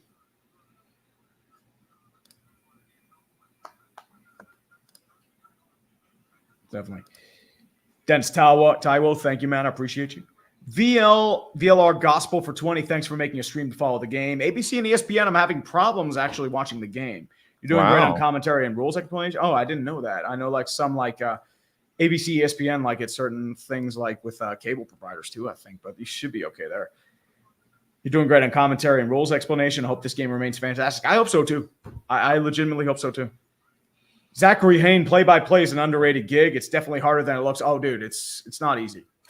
I mean, there are very few times where I'll say I can do better than somebody, but it's just like it's very tough. I mean, even like somebody like Jack Edwards, who is visibly like not the same as he was. Like he was a good commentator for a long time, even if he was a blatant homer. Like he could paint an image, and that's what the best commentators do. Dave Michigan. Okay, Michigan. I think his voice pitch is too high with goals, but he's good otherwise. Yeah, he goes nuts when he scores it, when the Lightning score a goal. It's amazing because he goes from like a normal cross of the bear, and then he just and he just fucking loses his shit. Score! Yeah, it's like that. It's like very high pitched. I'm like, good lord. We are 4 minutes away from some second period action. And now they're showing the new Twisters movie, which why did we need another Twister movie? But did we need another? Is Helen Hunt in it? I don't know. She'll probably have a cameo. I know the guy who played the lead. He passed on, unfortunately. But yes, Bill Paxton. Bill Paxton. Yep. Yes, one of the famous. He's been in a lot of shit. Yep. I didn't even realize he was in Edge of Tomorrow until I saw it on there. It's like I didn't even recognize him. With the stash and the voice. He made I remember watching a movie the other day where he was a cameo. He was like super young in it. Terminator. That's probably what you're thinking of. No. It was like Top Gun or something. I forget what movie I was watching. I was surprised that he was in. I was like, is that Bill Paxton? And he was in a lot of stuff, man. I think he was in Terminator though. He was like one of the punks. He was. Yes, he was in Terminator. So, Tony Nicolai. At least one Panthers team has had success in recent years. Yeah. Yeah. Why do I keep snacking? And I'm not even high. I'm just saying. Well, I mean, because you didn't eat dinner. That's why. Catalyst Owl for 5. First time I've ever watched anything hockey related. You're doing an amazing job, King. I got to watch more, dude. That's what hockey's all about. It's the greatest moment. And I'm going to give you a few recommendations. If you like this game and you want to see playoff hockey in its peak form, 3 games I'm going to give you off the bat. Vegas, San Jose, 2019, third period on, especially like 10 minutes and ticking. Watch that one. Vegas versus Washington, Game 1 Stanley Cup Finals 2018. Watch that one. Anything related to Avalanche, Red Wings 96. Watch that one. I would go with I'm trying to think what else would be a really good one here. I mean, look up just like overtime Game 7s. Look up Rangers Devils. Rangers Devils Game 6. Matteau, the Messier guarantee. I would go with Penguins Red Wings Game 7, especially that third period, the final buzzer. I would go with if you want to see domination, look at the 80s Oilers. Look up like Pens North Stars Game 6. I would go with I mean, this will probably be up there with recommendations too, like Oilers Panthers Game 7. Yeah. This could be. It's just euphoria. Unless one team just starts dominating the other one, We'll see though. I just don't see that happening. The way this game has started, this is going to be a nail biter. Dude, it's going to be nonstop, dude. Dennis Toiwo, you ever thought about getting into European soccer? I've thought about it in the past. I just haven't had the time to really do it. Plus, that happens in the mornings when I'm usually asleep. Yeah. So that'll do it. You're a YouTuber that gets up at 11 a.m. Yeah, like 10:30. Come on, a little better than that. Osvaldo Rodriguez. As a Ducks fan, I'm just glad we are being repped by Adam Henrique and Sam Carrick and Corey Perry. Here's to a fun game and all the glorious memes. Yep, I agree, man. I definitely agree. You don't have a dog? I do not have a pupper. No. Oh. Michi Sminners for 10. Tree, what was your opinion on the Jacks hiring Don Waddell? I mean, I feel like it's just like well, they're just trying to right the ship. I know with Waddell, I've never been a big Waddell guy, but it's like I feel like Tulski was the one more or less pulling the strings there. They just want reputation more or less. I feel like John Davidson needs to go, but second period is about to get underway. Draisaitl up in the face-off circle against Sam Reinhart. Edmonton will win the draw. It goes right back to Stuart Skinner, back over to the front. Flicks it back over to Draisaitl. Draisaitl tries to dump it in, goes over to Greg Kulak. Darnell Nurse. Nurse against Montour one-on-one. Tries to intercept the pass, but it's going to be taken by the Panthers in front of the net. Taken back to Rodriguez. Back over to Matthew Tkachuk. Dumps it into the zone. Sam Bennett gets it behind his own net. Tries to flick it back behind his own zone. Can't corral it. Taken back to the blue line by Montour. Deflected by Tkachuk right into the pad of Stuart Skinner. And we have a face-off in the Edmonton score. Wow. Opening action. Yep. A little bit far for a redirect, but I understand what Tkachuk was going for. Oh, the Hershey Bears are leading 4-3. Oh, we got to get the scoreboard out. Sorry about that. Oh, yeah. It's ready to go. And you already have. Thank you, sir. Yes, I did. Sir. Appreciate that. Yes, I did. That, sir. Mm-hmm. Yes, Here we go. Face-off circle now. Once again, towards the left of Stuart Skinner. Can't clear it, though. Tarasenko's going to recover. Back over to Verhaeghe. Tries to back in. Over to Tarasenko. Can't control it, though. Going to be taken by the Oilers. Back to Henrique. Henrique's going to dump it in towards the zone. Ekman Larson giving chase. Sells it back over to Luostarinen.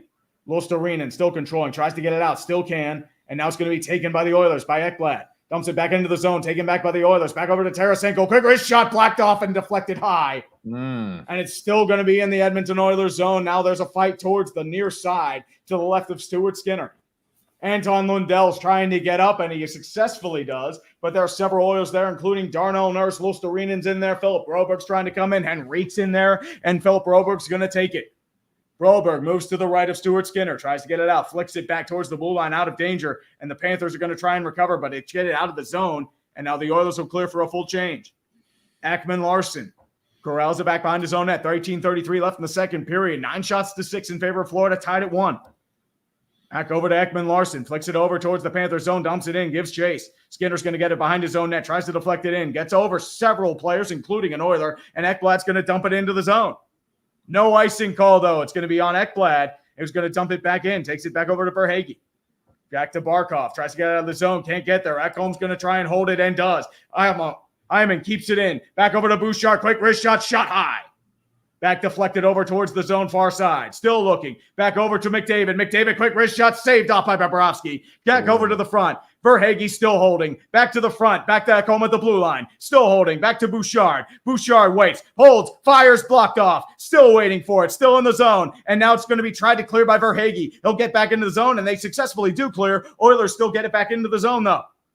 Flicks it back in. Resets over to Barkov, and it deflects out a play off Barkov's stick. And pretty slick move. Pretty slick move by McDavid down there in front of Bobrovsky. He got past one defender, backhanded it, and that's the kind of things that McDavid does. You might see more of that later in this game. Be on the lookout. I keep forgetting Paul Coffey's an assistant coach for the Oilers now. The great Paul Coffey. Former Penguin Paul Coffey. Legend. Former Stanley Cup champion Paul Coffey. 5 times over. Didn't he play for the Red Wings too? Yes, he did play for the Red Wings. He won. Red Wings, Flyers. No, he didn't win with the Red Wings. He won with the Oilers. Oh, he didn't? Okay. No, he made the Cup Finals with the Flyers, but they got dominated by the Red Wings.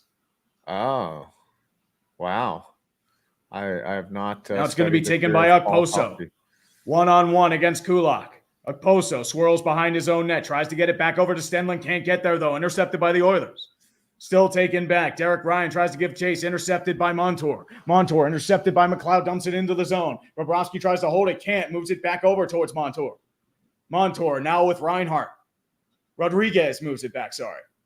Back over to the front with Mikkola. Dumps it in towards the zone and gently warded off by Stuart Skinner. Rodriguez gets the rebound. Tries to keep it in and does. Still holding. Back quick wrist shot. Saved over by Stuart Skinner. Rebound. Dumps over. Ekman Larson tries to get it. Tkachuk jumps in front of his net. Bennett still takes it. Now there's going to be a penalty coming up. Uh-oh. And this might be on Tkachuk. Yep, Tkachuk's going to be called for tripping because he slid. Oh. No, it's on the... They didn't call interference? They didn't call interference? The dude just ran into fucking Skinner. No, Tkachuk tripped and interfered, so they're going to call tripping. So Edmonton will be going on the power play. I told you this was the big area of concern for... You're right. I do need to lose a few pounds, genius. Sorry, I had to highlight that. I mean, dude, I love that. I'm cool with that sort of stuff. I'm okay with it. Listen, I'm the only one that can call Tree fat because I do it. I know. I can call myself fat. I mean, look at this. What to Chuck? What that wasn't intentional. What they're going to call that no matter what because he interfered with the play. Oh God! Draisaitl in the face-off circle against Kevin Stenlund. Big moment for Edmonton and Florida. Nugent Hopkins is out here. McDavid's out here. Bouchard out here. Hyman's probably out here too. First unit out for the Oilers. This might be the first or second unit for the Panthers. Oilers win the faceoff. Moves back to Bouchard to the blue line.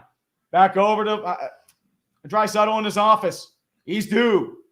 Back to McDavid. Quick over to Nugent Hopkins. Back over to Bouchard. Slap shot over. Deflected wide. Panthers lose a stick. So they're down to 3 defenders.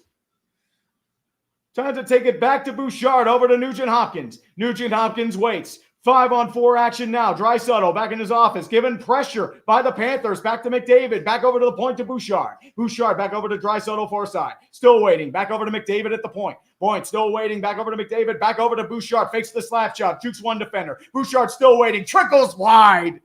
Luostarinen tries to get it out. Nugent Hopkins still holding with Draisaitl. They keep it in. Maintain possession. Draisaitl still getting pressure. Back over to Nugent Hopkins at the point. Back to Bouchard. Plays catch with Nugent Hopkins. Still waiting. Back to Bouchard. Back over to the front to McDavid at Draisaitl's office. McDavid still waiting. Back to Draisaitl. Draisaitl back to the point to Bouchard. Still waiting. Back over far side to McDavid. McDavid back to Bouchard. Back to Draisaitl. Back crosses over to McDavid. Back to Draisaitl. One-timer blocked off. In the office. It's still in the zone. Bouchard keeps it back in. McDavid back with 45 seconds. Remember, the Panthers are with the player without a stick. With a stick, I should say. Bouchard back waiting. Back to McDavid. McDavid waits, gets jukes, holds, back into the front, still trying to get action and pressure, and it's saved by Bobrovsky on point blank by Draisaitl. Big moment, 35 seconds left in the power play, and the Panthers try to get themselves out of a hot kitchen. They will at least get a player with a stick back in there.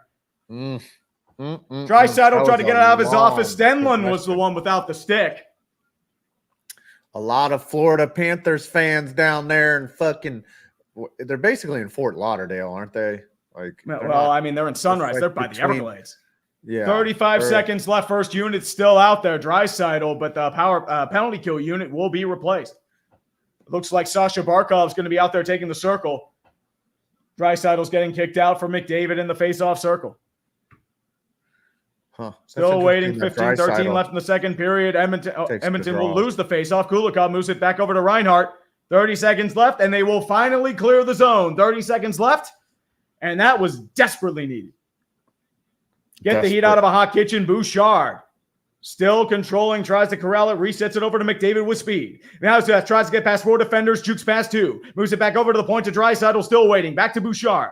Bouchard at the point. Trying to survey, moves it back far side to Nugent Hopkins. Quick wrist shot deflected wide. Can't corral it. Back over to McDavid, though. Back to Bouchard. Back to McDavid. McDavid still waiting. Moves it far side. Back over to Bouchard. One-timer saved by Bobrovsky. And the penalty expires. 14:38 left the second period. A 92-mile-per-hour ricket slapper. And Bobrovsky just makes it look easy. Bob has stepped up in this game. He is going to be a difference maker. Skinner really hasn't been tested as much, but Bob has answered the call. And he's a big reason why we're still tied at 1. Some absolute piss missiles coming his direction. But the penalty has expired, and a face-off will be to the right of Bobrovsky. Ryan McLeod goes in the face-off circle, I believe, against Luostarinen. That was a very difficult face-off in the circle. For Bobrovsky. Intercepted by Montour. Back to Bennett. Sorry. No, but yeah, Bobrovsky made it made it look just seamless. It's tough there's that sort of no zone area right there where the glove in between the pad, and he covered it really well, got his glove inside of his body and made the save. Brilliant stuff from Sergei Bobrovsky. That's all good. I just had to take care of some modding duties. Oh, you had to mod? Yeah. It's all good. You don't have Rodriguez mods on back main? In the circle against Henrique. I thought I had mods on main, but I guess not. You should crown a couple mods. Fighting back in the circle. Florida will win the draw. Back to Montour. Goes over towards, I think that's Ekman Larson. Back over to Bennett. Bennett tries to reset. Corrals. Jukes one defender. Moves it back into the zone. Back to front. Back to Verhaeghe. Verhaeghe tries to keep it in the zone and does. But he loses the puck. Going to be taken by the Oilers. Back by Ceci. Ceci still holding, taken back by the Panthers in the zone. They'll dump it in. Rodriguez gives chase, and it's going to be icing. He can't get there in time. Kulak beats him there. 14:07 left in the second period. But it's all good. And they're doing the NHL awards on Thursday. I think the draft is in a couple days too. Free agency starts next week, and I will be streaming that. I just got to figure out the time because last year I did it too early because they have no tampering period anymore. Because sometimes they have them done really early, sometimes they don't. It'll probably be like one of those ones that happened late this year. Rodriguez back in the circle against Henrique. Panthers win the faceoff again. Montour tries to skate it out. He'll get it out of the zone, though, and it deflects back, and it'll be another icing call. CC touches up. 14 minutes left in the second period.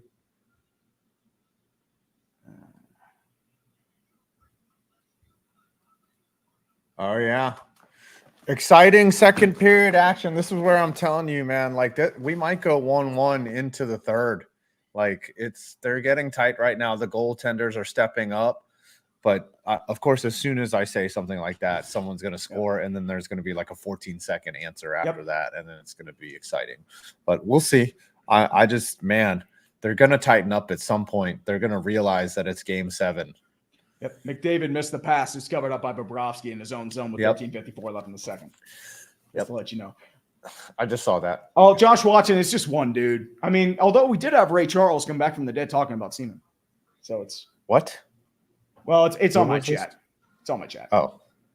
We have 1,800 people on my YouTube. We have apparently 12,000 people on Twitter, 340 on the Dumpster Fire, 470 on your Twitter. So we have something like 14,000 people, allegedly. 14,600. Yeah, we could fill up Winnipeg Stadium. It's probably all bots on Twitter, so it's. How can you tell which one? How do you break that down individually? Here, when you do the eyeball, on the live stream, highlight that, and then you'll see it. See it. That's how you do it. That's cool. Okay. Awesome. And Jared, you are a mod, by the way, so you're good to go. 12,000 porn bots are watching you. That's what I thought, Bob. I thought it was just your. They're just replying under your thing with, hot girls, check out my OnlyFans. Oh, yeah, that's how it is. I mean, it's just some dude talking about semen. It's probably some dude who's just trying to have some fun. It's all good. All good. That's what I do when I want to have fun, is just talk about semen, Every once in a while, about semen regardless, man. That's how it always goes. Just bored, and you're just like, I want to talk about some semen, I like to talk about the texture of the semen, the warmth of it, the actual sperm count that's in the semen, things like that. We've talked about jacking off Olympics, man. Yes. Oh, the JO Olympics? Yeah. That could be a sport. Which contest would you enter? Would you enter the distance contest, or just pure amount of time that you can do it? I mean, I might go endurance sometimes. Ooh, endurance. I'm saying, sometimes you can do endurance, you can do speed, you can do that's the thing. And we're just going off about the ultra demonetized. So it's, we've been demonetized, dude. Yeah. And it's on the main channel now. So welcome to Dumpster Fire. Face-off circle coming in. It's Stenlund going up against Derek Ryan. Oilers win the face-off. Back to Broberg. Broberg dumps it in towards the zone. This is what happens when we don't have focus. We talk about weird shit. Dumps into the zone. Stenlund still looking. Taken by Ekman Larson. They clear the blue line. It's going to be taken back by the fourth line. Now it's intercepted by the Oilers with speed. Back to Corey Perry. Perry dumps it back in towards the zone. Another forward player has lost his stick, but he's going to take it back. No penalty call. I thought that was a trip there, but Lomberg's going to keep it back. And that might be offsides, though. Let's see. We just got a super chat that asked if Bob is Bruss got modded. Yep. I mean, if Bob wins a Stanley Cup and he stays this consistent, he has a good shot of making the Hall of Fame. He's going to be one of those goaltenders that is going to be great for a long time. I mean, look, if Mike Vernon and Tom Barrasso can get in the Hall of Fame, if Bob wins a cup, he gets in. Yeah. Sam Bennett now in the faceoff circle against Draisaitl. Bennett's going to try and win the faceoff. Can't control it, though. Taken by Fogle. Quick shot saved by Bobrovsky. Does Vernon have 2 or 3 cups? I want to say 2 with the Flames and the Red Wings. Back over towards the front. Taken by Kachuk. At least one. Yeah, he won with the Wings. I know that. With the Wings, for sure. I think he may have won one with the Flames, too. Taken back, deflected over, saved by Skinner. Draisaitl tries to recover it in his own zone.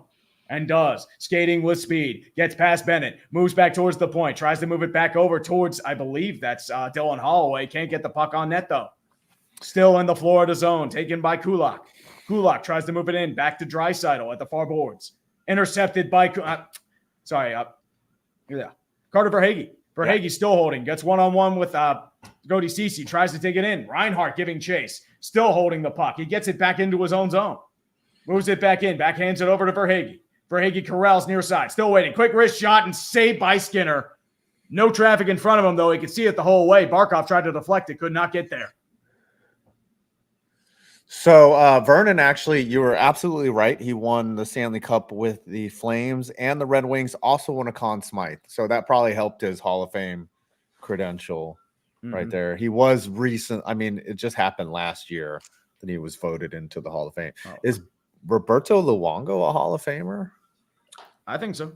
I think he's one of the best. Is he in yet? He's not. No, he only retired in 19, so he's eligible this year. Okay.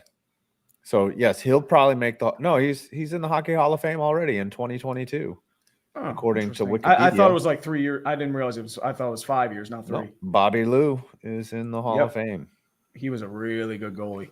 Yeah. Oilers take it back, dumps it into the zone. Henrique takes it back. Ekman Larson controls. Oh, go ahead, man. Oh, you're doing. Who do you think is going to win the Conn Smythe now? Well, it's going to be depending Hyman. on which team. I say Hyman. Really? Most goals in the playoffs. Give it to Bob? I think it's Hyman. I mean, Bob. It could be Bob. It could be Kachuk. I mean, it could be Verhaeghe, depending on how things go, because he's been clutch. I would think. I mean, McDavid could be there too, but I think I would say if I were a betting man, I think it should be Hyman. If I were betting, there's 15 goals these playoffs, dude. Yeah, but McDavid has 42 points, so if Edmonton wins, it would be McDavid. If the Panthers win, it would be Bobrovsky. That's just me.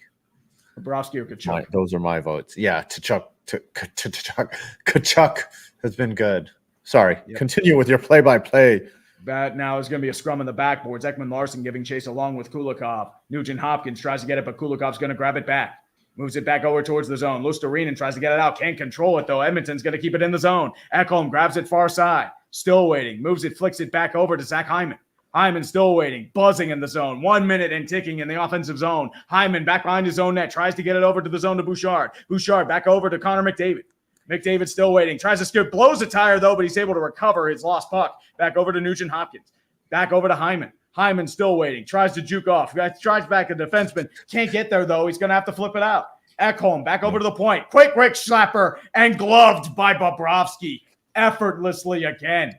Yeah. Woo. I juke off every night. Mm-hmm. Right before bed, I juke off. You definitely would. I love juking off. Would, man.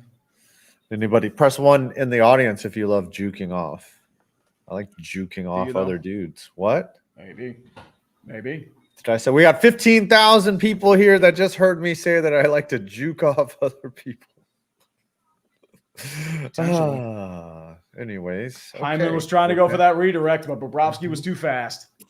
Yep, always the Hyman. Just always the Hyman. Oh wow, we got a lot of super chats here. We're digging in deep. Face-off will be to Bobrovsky's right. Draisaitl going up against Sam Reinhart. That's awesome. Big guns out for both teams. Edmonton scrum. Florida will win the face-off though, taken by Aaron Ekblad. Ekblad will get it out of the zone quickly, passes it over to Barkov. He's going to dump it into the zone. Giving chase with Kulak. Barkov tries to grab it. He'll corral his own rebound. Back over to Ekblad at the point. Ekblad still waiting. Quickly tries to deflect it off, and it's saved by Skinner. Barkov keeps the rebound, though. Tries to get it to Sam Reinhart. He's deflected from the boards, and Edmonton's going to recover. Taken back to the front. Here's Kulak. Kulak with speed. Back to the front. Back over to Corey Perry. Perry tries to keep it in the zone and does. Ekholm can't control the puck, but he'll keep it in the zone, though. Moves it back behind his own net, but Barkov will take the puck. Perry gives chase. Florida tries to get it out and does. It's going to be taken by Aaron Ekblad. Ekblad, 2-on-2 with a player in front of him. He's just going to dump it into the zone. Reinhardt's going to take it back. Flips it back into the zone. Verhaeghe can't see it, though. He's going to be taken by an Oiler. Ekholm still holding the puck. Gets past one defender, can't get past another. Intercepted by the Florida Panthers. Back to Rodriguez. Rodriguez, quick one-timer, blocked off. Back behind his own net. Tries to get in front of that. Nobody's there, though. Mikola's going to try and get it and keeps it in the zone. Flicks it back behind his own net. Back over towards Kachuk. Kachuk keeps it in, though. Taken by Sam Bennett. Bennett gets intercepted. Fogel still holding on. McDavid will take it out. Here comes Bouchard. Bouchard, 3-on-3 coming up. Bouchard moves it back towards the blue line. Dumps it in towards the zone.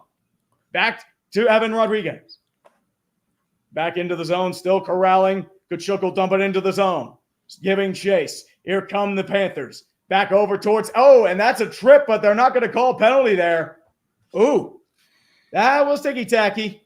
But Florida fans are definitely letting him hear it. Are we going to start having some whistle swallowing? Maybe. Fourth line now out. Ryan Lomberg giving energy. Okposo still waiting. Back to Lomberg. Lomberg given pressure by Adam Henrique.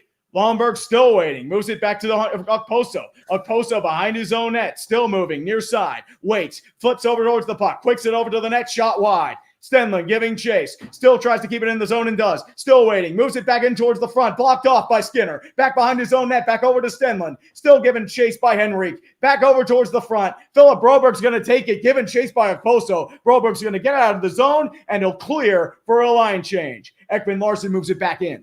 He'll still wait. Reassess from his own blue line. Back over towards the red line to Sam Beinhart. Dump it into the zone. Derek Ryan gives chase. Barkov back behind him, still waiting, back towards the front. Verhaeghe still waiting. Quick red shot. It's off the post. Oh, my goodness. Back to the front by Verhaeghe. Cody Ceci back to the front. He'll dump it into the zone, giving chase. Janmark will beat the call. There's no icing. Janmark's been a pest all season long. He's still going. And now there's going to be a scrum in front with the fourth line. Perry moves it back to Kulak. Kulak back over to Ceci. Ceci, quick wrist shot deflected wide. Back over to the zone to Draisaitl. Back to Kulak. Flex it back over towards, Connor Brown. Connor Brown still in there.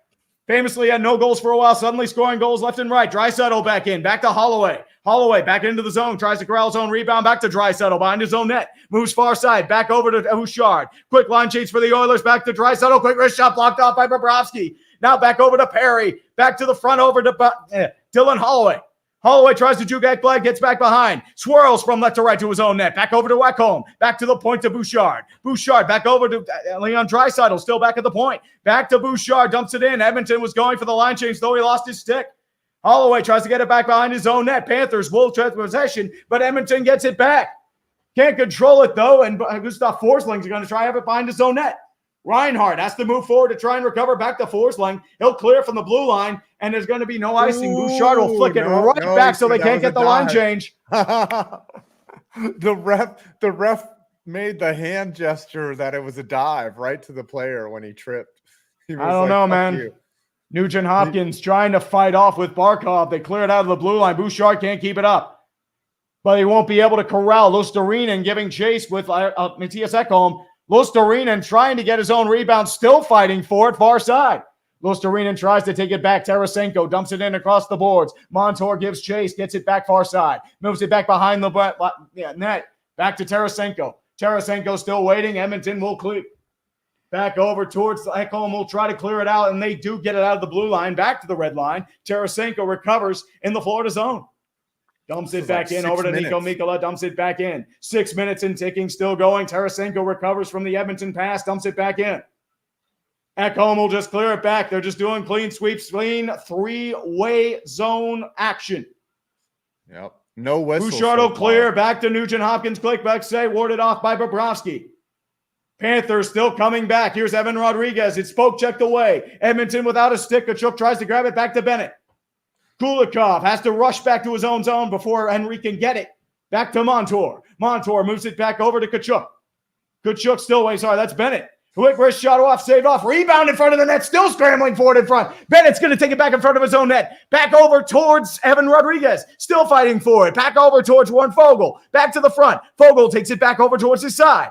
Broberg's going to try and clear the zone, calm it down. Does to Holloway. He'll clear it back into the zone. Holloway with pressure in front of the net, back in front of his own net, still going. Checked down by Kulikov, still gets back over to Warren Fogle. Moves back over to the front, intercepted, still in the zone. Back to Holloway, quick one-timer, back in front of the net, and it's cleared at the last moment. It was sitting there and no other could get it.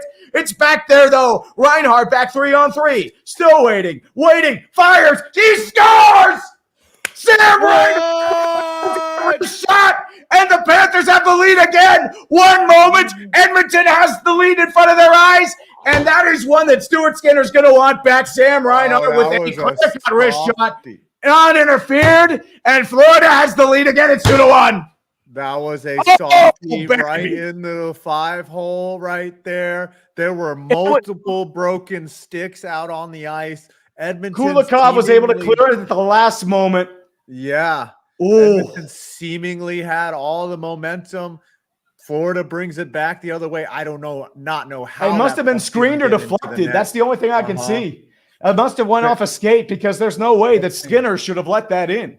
Yeah, let's see here. I'm watching the replay. Oh, it was just well screened. It wasn't 5-hole. Beat him glove side, short side. It must have deflected. It must have deflected. I don't think so. I think there was a screen there from the defender. Let's get it slowed down here. You're 8 seconds ahead. I can't see it. I can't see the replay. They stopped it. Yeah. I saw him.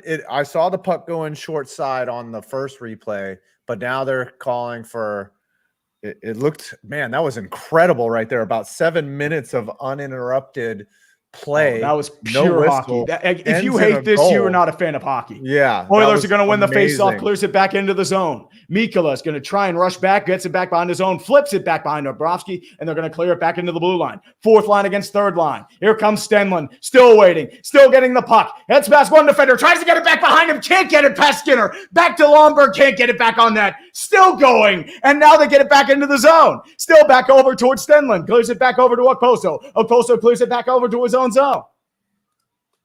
Corey Perry tries to corral the puck back over to Kulak across the net. Moves it back over to the front. Florida intercepts.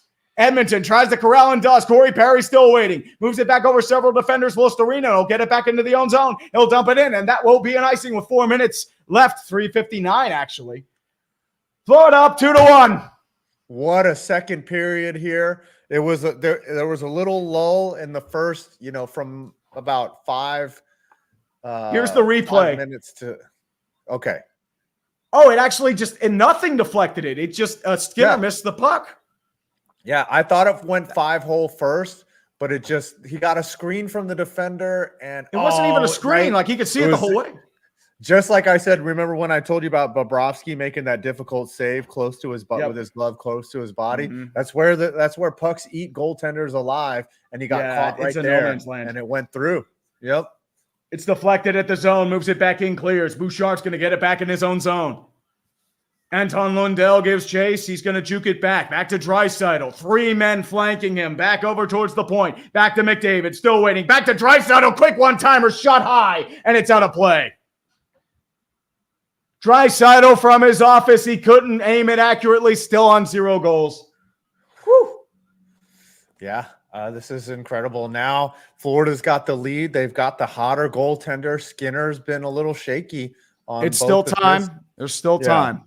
Don't get me wrong. The first goal that Skinner gave up, there was nothing he could do about it. That one just didn't get the glove close enough to him in time, and it beat him short side. It's like one of those foolish plays. Didn't look like he saw it all that well. Yeah, it didn't look like he saw it all that well either behind the screen. Mm-hmm. Exciting hockey, everyone. Oh, it's beautiful hockey, man. Beautiful. Yeah, like Stuart Skinner's going to want that one back, though. He's going to want that one back.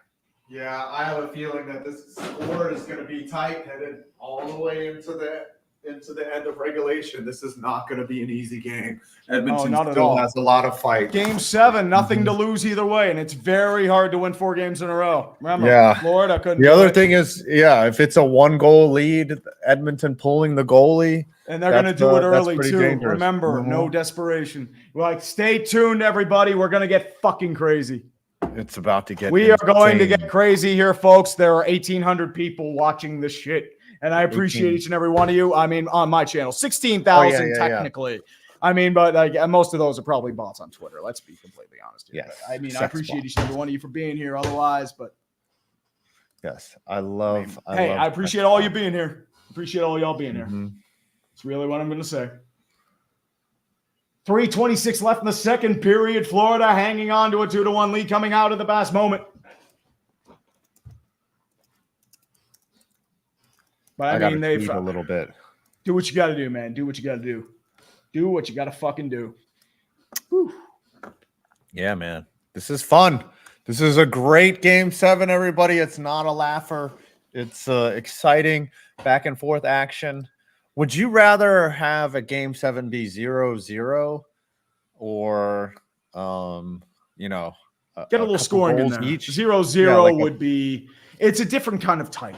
But it's going to be to 0 the left of Bobrovsky. Okay. Go ahead, man. What if it was 0-0, but a lot of posts and I mean, a lot as of I said, shots it and varies. saves? I mean, like that's a goalie duel. That's different. But Panthers are going to take it now 2-on-2. Reinhardt's going to dump it back into the zone. Moves it back over to Verhaeghe. Verhaeghe tries to keep it in. Still corrals it. Tries to get it back to Reinhardt. Can't get there, though. It's going to be cleared. Forsling grabs it back and rushes back into his own zone. Deflected in by Reinhardt. They'll clear and get a line change. Bouchard tries to clear. He gets it past the stick of Verhaeghe back over to Ekholm. Ekholm still waiting. 2:54 and ticking left in the second period. Still kicking back. Ekblad moves it back into his own zone, back over to stop Forsling. Skies the puck towards his own net. Just tries to get some luck action there, but Edmonton's going to clear again. Ekblad chase with Fogle. Fogle's going to win that chase. Fogle gets it back behind his own net, tries to flick it back. He can't corral it. It's blocked off by a Panther, but Philip Roberg's going to take it. Moves it back in towards the far zone. Tries to flick it back. No, he's going to keep it back. Tries to shoot it. It's blocked by Sam Bennett. Bennett will clear it back, but the Panthers will get it, and the Oilers will get a line change. Montour moves it back in. They'll clear it back again. The chase is on. Nurse tries to keep it in. Tarasenko can't corral it. There's a big check there by Eetu Luostarinen, and he clears the puck back in behind Skinner. Nurse is going to have to grab it back. And the Oilers will clear. No icing, though. It didn't reach the puck. Mikkola is going to have to control it. 2 minutes left in the second period. Florida has been upping the tone physically. Montour slaps it back towards the net. It will deflect. Dumped in. Skinner's going to corral behind his own net. Still holding. And he'll clear it back towards Brett Kulak. Kulak still waiting. Dumps it back into the zone. Back over to Kulikov. Kulikov still waiting. Moves it back over to Reinhardt. He can't control it. Intercepted by the Oilers. Here come the Oilers. Back towards the front. They can't corral it, though. It's intercepted by Carter Verhaeghe. Gets it out of the red line. Moves it back towards the center line. Back over to the Panthers. Here's Barkov. Barkov back to the front. Back over to Kulikov. Waiting. Fires. Gloved by Stuart Skinner. Wow. No resistance in front of him. Easy save. 1:24 left in the second period. That shot earlier, do you think it hit off the post or the crossbar when a while back? It looked like you mean the one with the Oilers? I'm not sure. Yeah. I might have. Maybe. I don't know. As a Jackets why are fan, you running? Sometimes I do. I sometimes LARP as a commentator. It's it fulfills my dream of being a fail play-by-play guy. Like it was my dream of being in like high school. Oh, I'm more than failed, buddy. What would be your dream now? Like, obviously, I don't know. I don't know what I'd do, to be honest, man. I'd say, at least get a chance to try out as a Steelers guy, but I doubt it. I don't think they'd want anything to do with me. Is your dream to announce a Steelers pick at the draft? I don't know if I really have a dream of being a Steelers pick. I just want to streak the NFL draft. Get arrested for it. Worth it. I think it'd be great if you threw out the first pitch at a Pirates game. That'd be awesome. Well, that too, or a first pitch anywhere, man. Throwing out the first pitch, urinating trees. Fat sack of shit. I think you should your dream should be to become a fat sack of shit. And then you just be that thing that's in the corner. Like, Chris Sampang. Isn't McDonough sick? I think that's why he sounds so lethargic. Oh, maybe he's got something. He's got the ligma. Got the ligma. Yeah. You caught ligma. Yep. Actually, the funny pick, Nathan, the funny thing would be if the Browns told me to announce a pick. And then I just open up with a Steelers jersey. That would be the ultimate troll. I would love to announce a pick for the Giants. Just, go up there with the 5th round pick, the New York Giants select somebody I hate. I just feel like some pick I don't agree with, and then I'll just have to suck it up. Mm-hmm. Sean Cameron, they should bring back Bob Weishusen. He's good. That dude is good. All right. What jersey is this? This is the Burlington Sock Puppets. I bought this last year. A little big now. It was big when I bought it, but now it's just like it's gargantuan. Did you buy it from the clubhouse? Yes. You bought it from the little store there? Mm-hmm. I saw it. I couldn't resist. Anderson gave me free jerseys. He was like, "Here, take some old ones for you." I actually have 2 sock puppet jerseys. I have not had jerseys. We got the I have an swag. official jersey. I wear the sock puppets tee. It's a nice team. Yeah. I've got a sock puppets pullover too that I wear when it gets cold. It's awesome. They have that windbreaker. I think they have the windbreaker. Yes.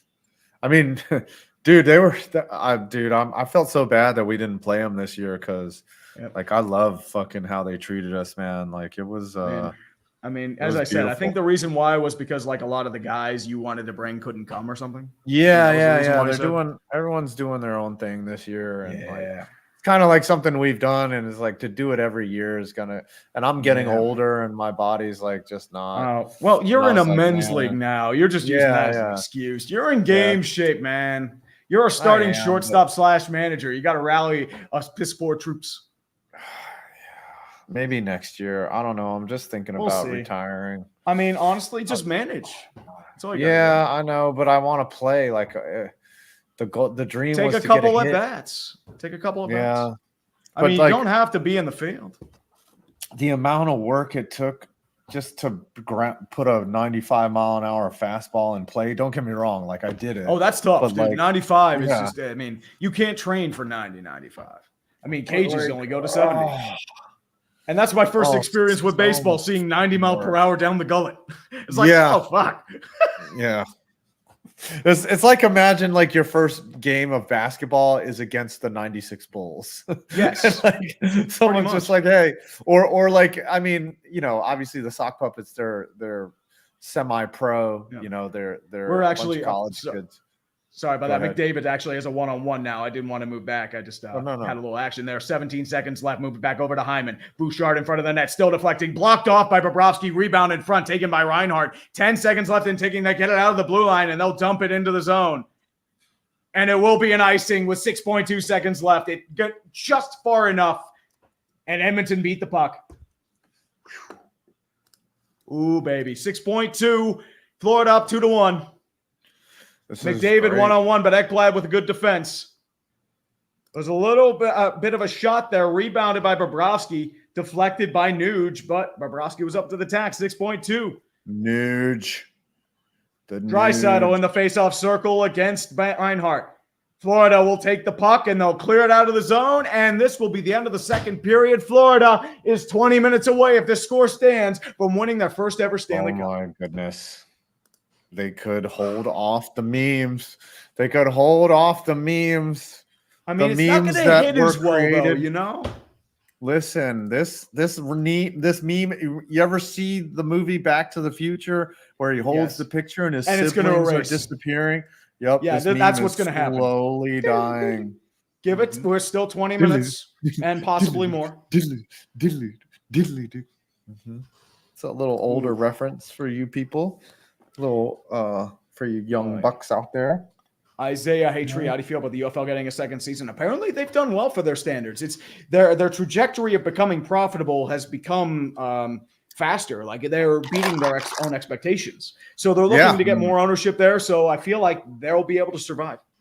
Maybe I think it's gone from being profitable in 56 years to now 52. I think, or maybe even 48. I don't know. I'm going to grab a drink real quick.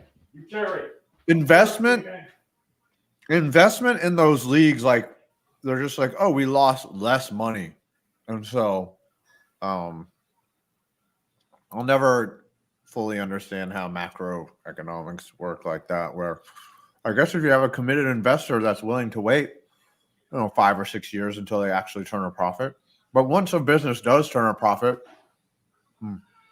I think Amazon.com wasn't profitable for the first 7 or 8 years. Now, Jeff Bezos, one of the richest people on earth. Who is the richest person on earth? Is it Elon Musk? Oh yeah, richest person. I mean, Carlos Slim was one for a while. Carlos Slim. Bernard Arnault is now the richest. The chairman and CEO of LVMH currently ranks as the world's richest person, a spot he's held since February, surpassing Elon Musk, the founder of SpaceX and Tesla. Okay. Yeah. But a lot of times, these people are the richest based on their assets, not their cash. Yeah. I mean, most of them are just net worth. Mm-hmm. Like it's not, they don't actually have $100 billion. They just have $100 billion in net worth. All right. Like they'll have probably a couple $100 million lying around, but they don't have billions. Richest person in the world, cash on hand. It's probably Bill Gates or Carlos Slim. Yep. I mean, Musk would get there eventually. Yeah. Hershey won in overtime, so Hershey is a Stanley Cup champion again. The Boring Company is worth $3.3 billion for. Tesla is worth $96.8 billion. It's just market value. Yeah, they're saying the official richest man is probably Bill Gates or Carlos Slim. Jeff Bezos has a lot of cash. He keeps about 9.53 billion in cash. Jeff Bezos does. That's a rich fucker right there. That's a rich. Nvidia is the most valuable company, but I think that's like a white tulip phenomenon. Like everyone's getting in on the AI. Yeah, there are a couple other companies. SMCI, Super Microcomputer Industries. I think that was another one that escalated. Yeah, but they've had a down couple days. Yeah, according to this, Elon Musk doesn't have actual cash. He's just cash poor. Yeah, it's like his value isn't liquid. That's what they call cash on hand. It's liquidity. Samusa of Mali, maybe who is the most cash-rich person? Look up the most liquidity. That's what I'm saying. And they're never going to say that out loud because. Like they'll put a target on their back. So I have like a maybe. I bet you Warren Buffett. I bet you Warren Buffett has a lot of liquidity. Warren Buffett has most of his money in portfolios, so he doesn't actually have liquidity. Yeah, you're right. So he probably has like individual stocks. He has mutual funds that he invests in, and then he has like a certain 1 to 2% in cash. That's usually how they do it. I bet you who has the most cash is some fucking Colombian drug lord, like who just has mattresses full of cash. That he's got to try to probably has the most cash on hand. Yeah, that he's got to try to launder before it actually spoils. You know, it's kind of shit that happens. There are a bunch of new car washes coming in that are like state of the art, and they're wondering who's buying this, and it's probably a money laundering scheme. Yeah, I mean they usually get restaurants or money laundering, car washes. It's just something to wash the money and make it clean. That's what I want to do. I want to wash illegal money, like Marty Bird. I mean, honestly, I just throw it in the washing machine. You'll make it laundered. So funny. There's so much laundering that goes on that that doesn't get caught. It's just the problem is they have so much cash that they're trying to clean it all the time that they get impatient. Yeah, they get impatient. Well, either they want a different, somebody wants a bigger cut, so they go somewhere else, and that destroys the routine. I mean, if you have something nice going like that, you're not gonna. I don't know. You know, the government, they're always trying to look for the launderers because the laundering cuts. They don't pay tax. They don't pay taxes. Yeah. That's why. Yeah. Remember, they didn't catch Al Capone for his crimes. They got him for tax evasion. That's true, because he was bad at managing his books. He didn't know how to launder money. They just guessed that he had a bunch of money, and they guessed correctly. Yep. All right, we got a third period coming up. How you feeling, Tree, about this? It's been a great game. It has been a great game. I'm looking forward to at least 20 more minutes of good hockey. As I mentioned with Florida, they've set the tone. They've minimized their mistakes, and they've been opportunistic with the Sam Reinhart goal mainly.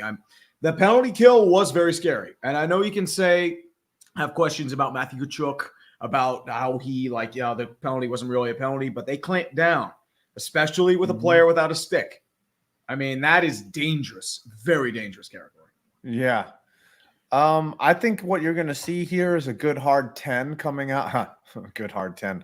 Edmonton's going to come out very aggressive in the third period for the first 10 minutes. Then you might see a little lull, a little back and forth. I don't know if Florida is going to be – I mean, they're going to be opportunistic in looking for that 2-goal lead, but Edmonton is definitely going to hit them hard coming out of the gate. And of course. I mean, it's game 7. Maurice, you have nothing to lose. Maurice They're going to put everything on the line. Yeah, Maurice doesn't it's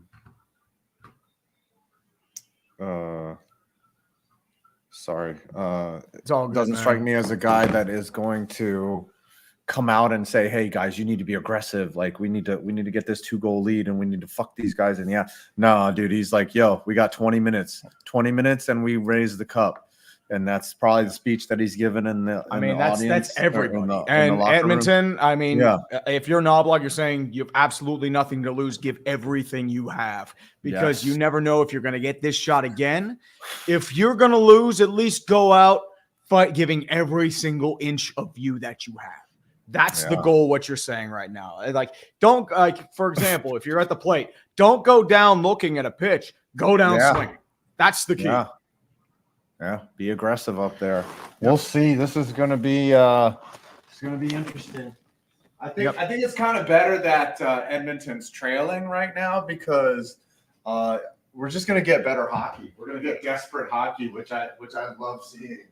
You got to be careful, though. If it's desperate hockey, then it could lead to disaster. This game could end up being a footnote in the history that, Florida almost blew a 3-0 lead, and then you're going to look back at it in time and just be like, that almost happened. Yeah.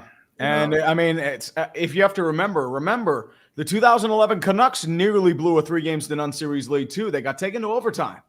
But Alex Burrows saved them from the reverse sweep.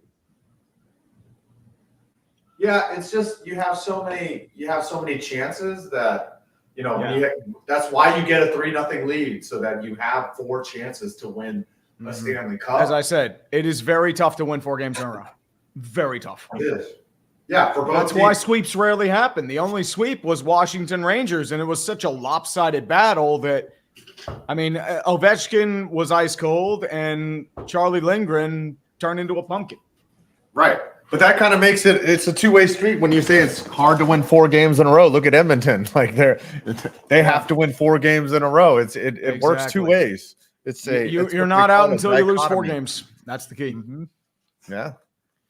So I'm really excited to see. We didn't. I think Wumbo. By the way, winning run, that was a pitch count clock. That's why they won. Steve Dangle. I don't talk to Dangle, hockey guy. Like I don't really talk to them, unfortunately. Yeah, they do their own thing.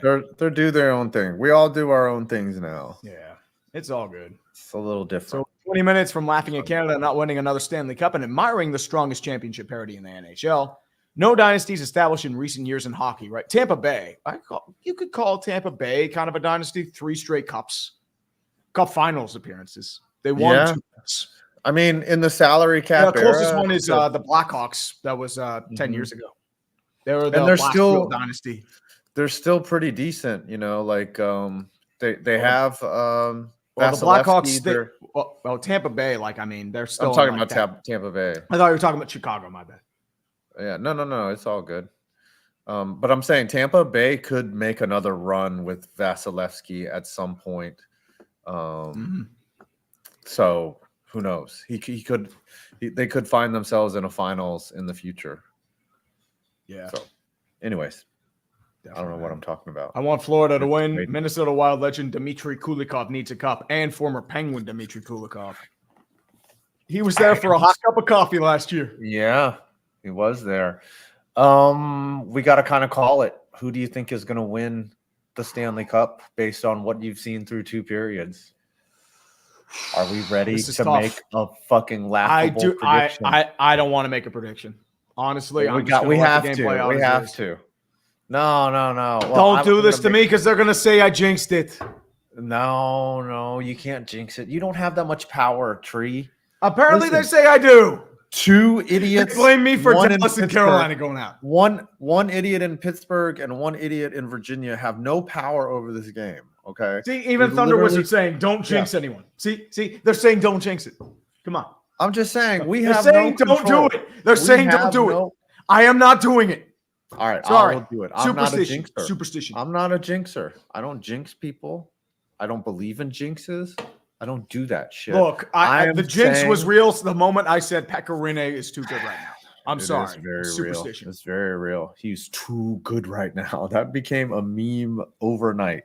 I'm going to say that the Florida Panthers are going to hoist the cup. Like, I think it's going to happen. So that is my bold prediction.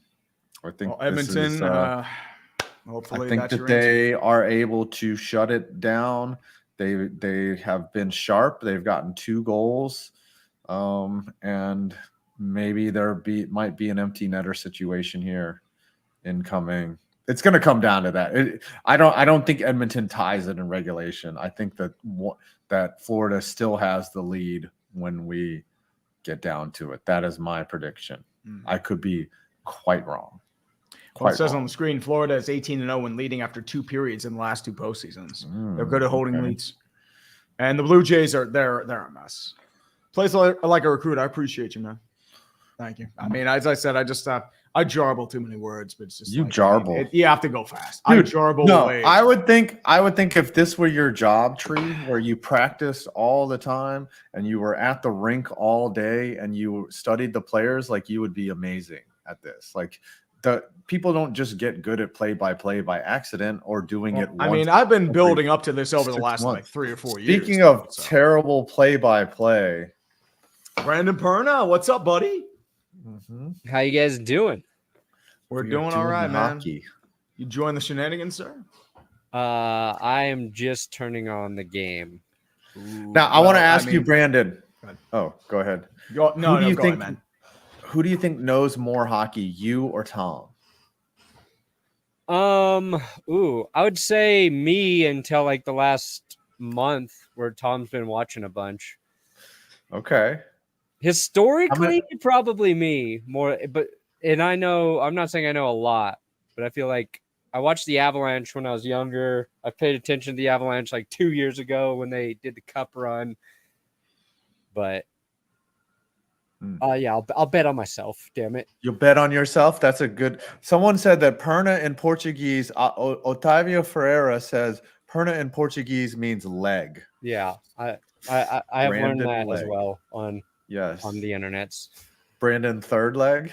Is that what we're going for here? Well, if we want to start some rumors, yes. Yes, let's go ahead and start these rumors. Let's start what you been doing tonight? Wiener rumors. You're in your giant wiener era. We should just start that as like an internet meme. It's like Brandon Perna has a huge fucking dong. Yeah, I'm married. Nobody will ever be able to prove me wrong.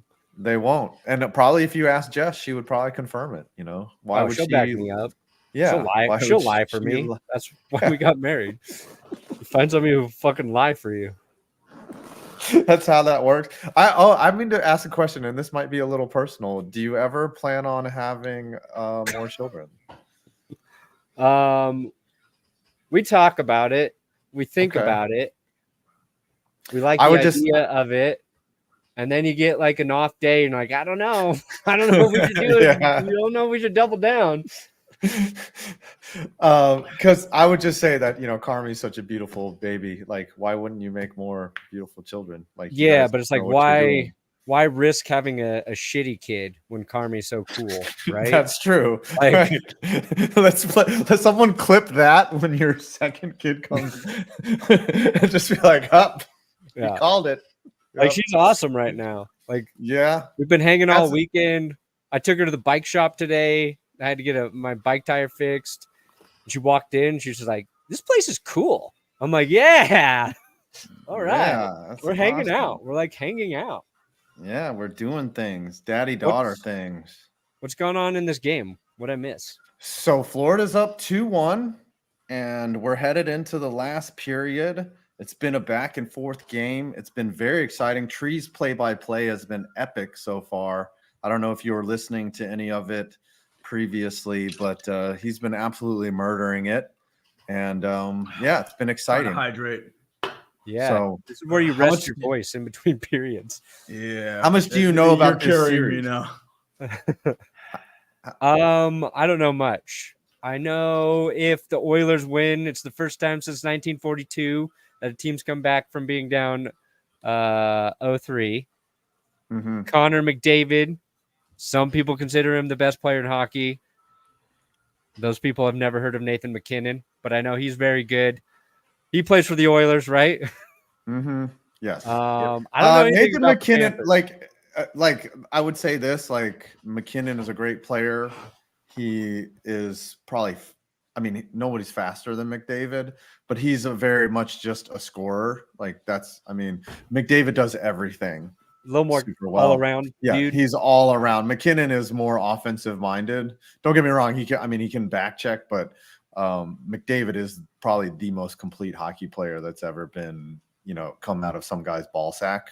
So, yeah, and a lot of people consider him to be the next Lord and Savior. Like literally think of him as Jesus. So nice. It's tough to compete with that if you're Nathan McKinnon. Like he's obviously just an athlete. McDavid is somehow transcendent above that. He's literally Jesus in the mind of some people. Mm-hmm. McDavid is Jesus. McKinnon's Goliath. But yeah, or maybe David, he just punched him in the face. Yes. Exactly. Was that the Bible? David and Goliath? Yep, David Something and Goliath, like the slingshot. Yeah. Right between the eyes. It's such a good story. I forget if it's a biblical one. Just seems like it's generally a good story. Did George R.R. Martin write David and Goliath? Did he? Who are you? I don't know. You guys pulling for somebody? Like, you guys want to see somebody win? I mean, not really. I'm cool with either or, but the third period is officially underway. I just think grab it in their own zone. If Florida were to blow it, it would be very 28-3 meme level spawning. And that would be good for meme business, for the meme economy.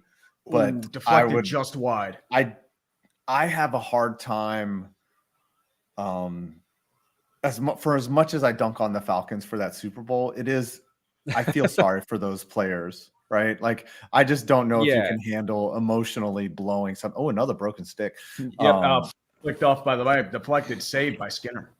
All right, it's time for Trees play-by-play. Why don't you sit back and enjoy, and then offer? Are you watching the game, Brandon? I got it on. I'm a good minute behind you guys, but just talk away. Yeah, we're all good. 19 minutes and ticking in the third period. When's the last time Canada won a cup? 1993, the Montreal Canadiens. They've had several chances, but unfortunately have not been able to seal the deal. Gotten close to a couple game sevens, but last chance they had was 2021 against Montreal. Quick deflection in front of the net. It's warded off by Bobrovsky. Back in front of the net. McDavid still holding. Tries to get in front of the net. Back over to Ekholm. Ekholm still waiting. Waits. Tries to get in front of the net. Can't get anyone there. Verhaeghe intercepts and gets it out of a hot kitchen. Verhaeghe still skating in front of the net. Dumps it back in. Ekholm tries to grab it. Verhaeghe still kicking in. And now goes off an Oilers skate. Still trying to hold. Kachuk just slams into the boards. Still scrambling for it in front of the Oilers bench. Kachuk will corral. Moves it back to Sam Bennett. Wide open net in front of him. Quick slap shot. Shot high and wide. Oilers still can't get it out of the zone. Kachuk gets it back in over towards Evan Rodriguez. Flips it back in over to the other side of the boards. Still scrambling for it. Leon Draisaitl's going to grab it now. Back over to the front. CC corrals it in front of his own zone. Dumps it into the boards. Goes far side. Edmonton tries to corral. Can they get there? No, unfortunately, it cannot. Sam Bennett's going to get there, but it's going to be intercepted by McDavid. Still taking back. Flips it back over to the zone. Rodriguez tries to grab it. Can't get it out, though. I think that's Holloway still holding back in there. Okposo and goes to Mikkola. Dumps it out of the zone. Slight line change. Can't get them all off, though. Brandon Montour skates it out of a hot kitchen. He loses the puck, though. It's going to be taken by McDavid. McDavid wide, but Nettie can't get it to Corey Perry. He just passes it wide. Lomberg still waiting for it, and now it's going to go to Okposo. Dumps it back in. Darnell Nurse moves it back into the zone, flips it back over. Lomberg intercepts. Lomberg still waiting for it with energy and pride. Back into the front, flips it back over to Stenlund. Stenlund tries to get in front of the net. Can't control it, though. It's taken by the Oilers. Lomberg tries to get it, and he'll take it back in. It's going to be cleared. And Ekman-Larsson's going to grab it. Ekman-Larsson still waiting. Still controls. Gets past several Oilers. Passes it long over to Luostarinen. Luostarinen getting pressure by Ekholm. Gets corralled and loses the puck. Taken back over by Derek Neal. Moves it back over to Aaron Ekblad. It's intercepted by the Oilers. Still coming with speed, but he can't corral it. It's going to be taken back by the Panthers. Now back over towards the Oilers. Forsling tries to grab it. It's pickpocketed by Connor McDavid. Far side. Still waiting. There's going to be a penalty coming up. Play is stopped. Luostarinen is checking for blood. I think he might be bleeding. Who's it going to be on? I don't know. Looks like no blood. It's going to be a 2-minute. No blood, no foul. No blood, no foul. Blood, no foul. And Florida will go back to the power play. This is big. I think Edmonton's more concerned with the kill here. It's very unlikely Florida scores on this power play. They're more like just like, hey, we'll run 2 minutes off the clock. I mean, they will threaten. Don't get me wrong, but there's I just saw the guy get hurt. That's how far behind I am. I mean, it was just an inadvertent stick tap. Like it just he lost control, and Evan Bouchard is going to the box. 2 minutes high stick, no blood. It's Sasha Barkov in the face-off circle. To the right, to the right of Stuart Skinner. Derek Ryan takes the face-off controls. Back over to Tarasenko. Tarasenko towards the zone. Back over to Ekman Larson. Quick wrist shot by Barkov. Saved by Skinner, and he's going to hold.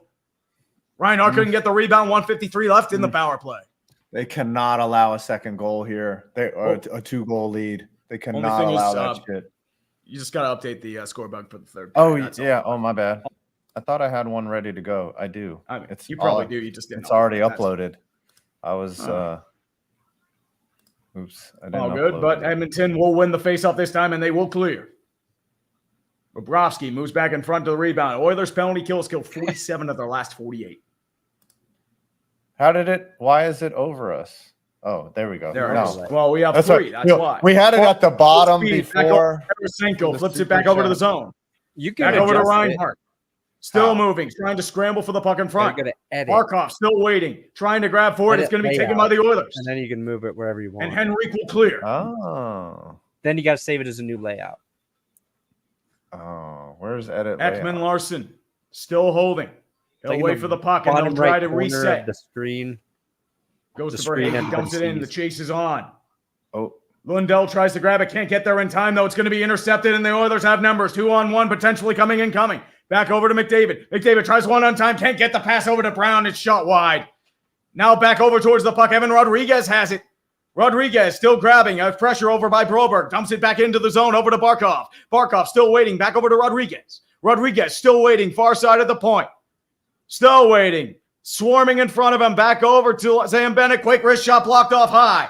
Taken back over by Verhage. Verhage moves back over to Lundell. Lundell back behind the net. Back over to Rodriguez. Waiting for the slap shot is Montour. Quick wrist shot blocked high. It's going to be taken back. Aaron Ekblad takes it back. Flips over to Verhage. Dumps it back in. Board play. Back over to Bennett. Bennett flips it back over towards, I believe that's Montour. Montour back to Bennett. Quick fast shot. And Ekblad couldn't control it. It's shot wide. Back to Ekblad. Still back in front. Janmark fighting with him. Same as Verhage. Scrum far side. Right side of Stuart Skinner. Verhage tries to clear the puck. Can't get there. Open shot by Sam Bennett and a point blank save by Stuart Skinner. Oh, wow. What a golden opportunity. Skinner.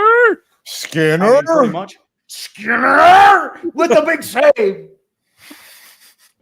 Isometric exercise. I'm about to see it. He closed up the point. I mean, it was a fluke bounce. Sam Bennett was in front of the net. Nobody was watching him. Sam Bennett he had a little time if he went backhand, but I mean, that is a point-blank opportunity. 4 seconds left in the power play. 14:41 left in the third period. Skinner holding strong. Oh, what a save. I just saw that shit. Yeah. He did a fantastic job of getting his blocker into his body. Any room there that was going through. His defender not giving him any favors. That's like Barkov in the circle. Too. Panthers win the faceoff. Forsling's going to corral it. Tries a quick wrist shot blocked off in front of the net. Panthers will recover. Back over to Barkov. Penalty has expired for the Oilers. I told you. Still waiting for it. Oilers are going to grab it now for Derek Ryan. Ryan will dump it back into the zone. And they'll get a line change. Forsling will have to go back behind Bobrovsky and reset. 14:20 left in the third period. The Oilers' penalty kill is on fire. Still going, and it's going to be deflected out of play, and the faceoff will be in the neutral zone. This is an excited game. This is crunch time now. Like I said, I didn't expect the penalty to derail the Oilers.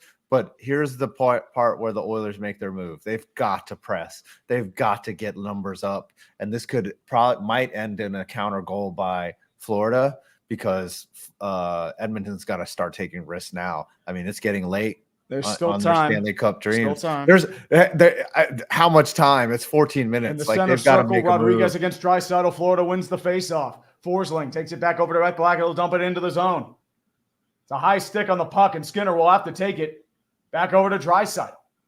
Dreisaitl's still waiting. They'll saucer the pass. It's blocked off, intercepted. Sam Bennett's going to take it back in the own zone. Still moving in front of the net. Back over to Kachuk. Tries to get back in front. They're wanted penalty. They're not going to get one on Sam Bennett. He'll get back in front of the net. Moves it back over backhand. Blocked off. Dreisaitl's going to grab it. Back over towards Ekholm. Back to Draisaitl. Draisaitl one-on-one with Gustav Forsling. He checks him to the ground, and the Panthers will recover. They'll dump it in, and there's going to be no icing. It won't get back to the end of the net. Full line changes for both teams.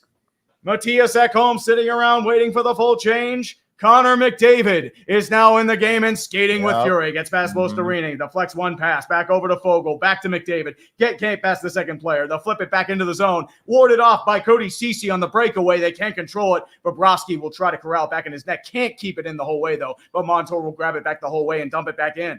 Back to the neutral zone it goes. Brett Kulak back in the front. Tries to ward it off towards the front. Back into the Oilers. Dumps it in. McLeod giving chase, but Bobrovsky will forward it back out of the back. Anton Lundell. He'll clear it back into the zone. Can't get it much there. It's going to be intercepted by Connor McDavid. 2-on-1. Quick wrist shot. Gloved by Bobrovsky. I think you're going to see. Yeah, I think you're going to see McDavid probably double shifting here. You're going to see him out on the ice a lot more. There's probably a timeout coming in the next 3 or 4 minutes so that they can get. They're going to save their timeout for later. No, they're going to want McDavid out there. Why wouldn't you make your move now? Like I'm telling you, Draisaitl and McDavid are going to be out there a lot more in these next 13 minutes. I'm telling you, they want them out there. I don't think you see the fourth. I don't think you see the Edmonton fourth line from here on out. Like it's going to be either guys that can score or not. Like there's no tomorrow, literally no tomorrow. The sun is not rising in Edmonton tomorrow. They are going to burn their town down tonight. Well, I mean, it's not rising for either team. It only rises if you win the cup. I think they're planning. I think they're planning on which car to overturn. Like if I hate my car and I live in Edmonton and I want to make an insurance claim on it, I'm going to take all of my personal effects out of it and just park it on the street outside of that watch party because that shit is getting turned over tonight. Like that is the most Canadian thing to do, is just ruin your own city after you lose the Stanley Cup final. that happens. It's a very Canadian thing. They even do it when they win. Like the last time they won in Montreal. They torched the city. They would have done it in 2020, but there was a pandemic, so they weren't allowed to go outside, and they were good little Canadians. What have you been doing with your off season, Brandon? While we wait for football, I think you went on a vacation. Off-season. There's no off season. I've been busy. You've been pumping out content. Yeah. Because Johnny Barks was with Tom, so now I was having to edit more than normal, and I just can't get ahead. Nothing fun. We went to Hawaii in May, but that feels like ages ago. Yeah. Mm-hmm.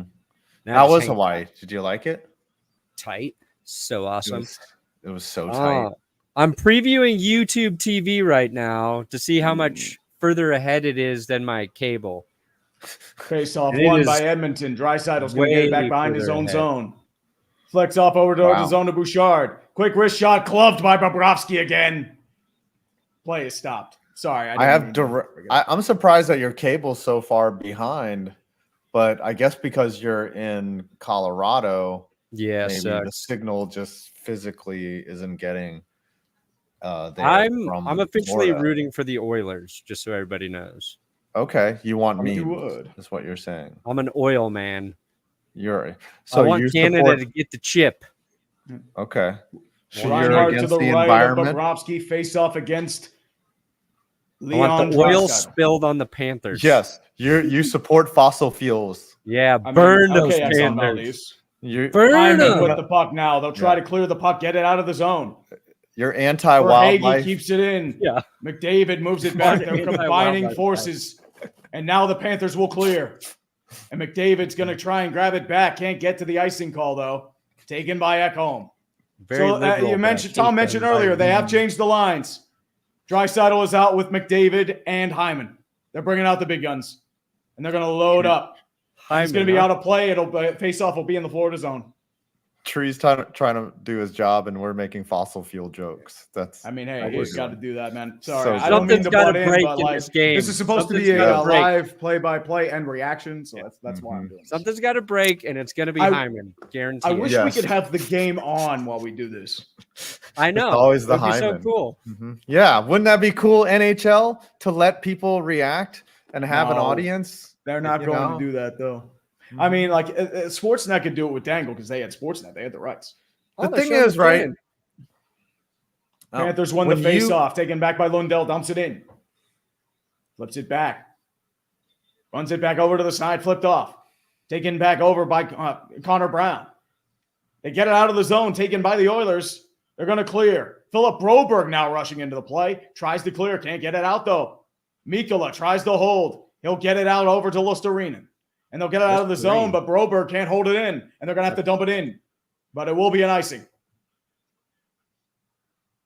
I will say this, like, there's more products out there like the Manning Cast and alternative broadcast, second broadcast channels now that are mainstream.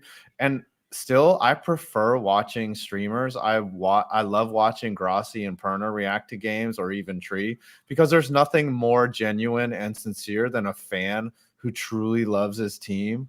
Like you can't fake that. And all these like the Manning Cast, like the Mannings are great. They're funny, but they're not true fans. Maybe if it's a Giants game, but like they're not the passionate lovers of. But you go for them for insight though. Quick slap shot over by Ekholm, saved, rebound over to Lundell. Can't get there though. Draisaitl's going to hold it in the zone. Quick slap shot again, blocked off. Couldn't get to the net. Luostarinen's going to grab it now. Get it out of the kitchen. He'll dump it in for a quick line change. Ekholm takes it back. My thought with the Manning Cast is they're better without guests too. Yes, they have all the guests. They don't need them. I just want to hear Peyton and Eli talk. Intercepted by Sam Bennett in the Florida zone. But the thing is, that they will never cry. Still waiting for it, and it's going to be offsides. They'll never physically cry over the outcome of a football game, and I want to see that. I want to see a person actually hurt. I mean, give it time. They should have a featured Broncos-Giants game for the Manning Cast every year. Yes. That would be so fun. Let them take their sides. Let them be homers. Has Peyton has he basically disregarded the Colts as his we're his team? Yeah. He lives here in Denver. He loves us. He's at the facility all the time. Yeah. Colts fans hate it. Yeah. Hate it. They jump in. It's going to be another icing call on Florida. 10:36 left in the third period. I think this has to go into overtime. I want overtime. I would love it if it goes to overtime. I would love to see Tree's reaction. Go ahead, call the game, buddy. Oh, now there's no action. Well, I mean, it's icing now. It's going to be tough. In the face-off circle, Ryan Nugent-Hopkins to the right of Bobrovsky against Evan Rodriguez. Face-off down. They're going to have to do it again. Are you guys streaming to Twitter too? Yep, we're doing the Twatus. Nice. Oh, yeah. Oilers try to win the face-off. There's still a scrum forward in the backboards. Barkov tries to hold back. It's taken by Rodriguez. Rodriguez flips it back over to the zone. Kachuk tries to get it out. Can he get it out, though? I don't know. It's still going. Edmonton will keep it in. Try to be warded off. Still controlled. Taken by Ryan McLeod. McLeod flips it back over. Still waiting. Taken back over by Nugent-Hopkins. Nugent-Hopkins tries to dance. Still dancing. Two Panthers in front of him. He can't get it, though. It's going to be taken away. And they'll clear the zone. But it's not going to be enough for an icing. The Panthers will get a line change as Brett Kulak has to move back behind Stuart Skinner and reset. Yeah. Sam Bennett swarming, same as Cody Ceci. Fourth line out for the Panthers. Still waiting back. Lomberg gives pressure, can't get there. It's Holloway now. Deflected back into the zone. Kulikov tries to get it out. Taken back by Kyle Okposo. Dumps it in. Nurse will have to recover. 9:38 in the third period and ticking. Still moving back in. Taken by the Oilers. Still chasing. Has to be given back to, I believe that's Broberg. Broberg back into the front. Rolls it back. Now scrumming for it in the far boards. Eric Ryan along with three Panthers. Panthers will win it. Dmitry Kulikov still moving back. Taken back. Kulikov will clear it out. And it's going to be icing again. It did not. It just enough. 9:13 left in the third period. I think hockey could get rid of icing. No. I mean, this is what happens. It gets slow. Suck. Just wait till the empty nets happen, man. These rules exist for a reason, man. The Get rid of icing. No. Icing would suck because all they would do is dump the puck. Like, yes, if you were to get rid of it with face off won by the Oilers, back over to Bouchard. Bouchard moves it back over to Ekholm, back to Bouchard to the blue line, still waiting. Back over to Ekholm. They're just playing pitch and catch right now. Crosses pass back over to Bouchard. Tries to deflect it back in front of the net. Fourth line out for the Oilers or the Panthers. Quick wrist shot blocked off. Still holding back. Here come the Panthers. No penalty called. Reinhart tries to deflect. He gets past one guy, tries to backhand, can't control the puck though. Warded off. Stick raised by the Edmonton Oilers.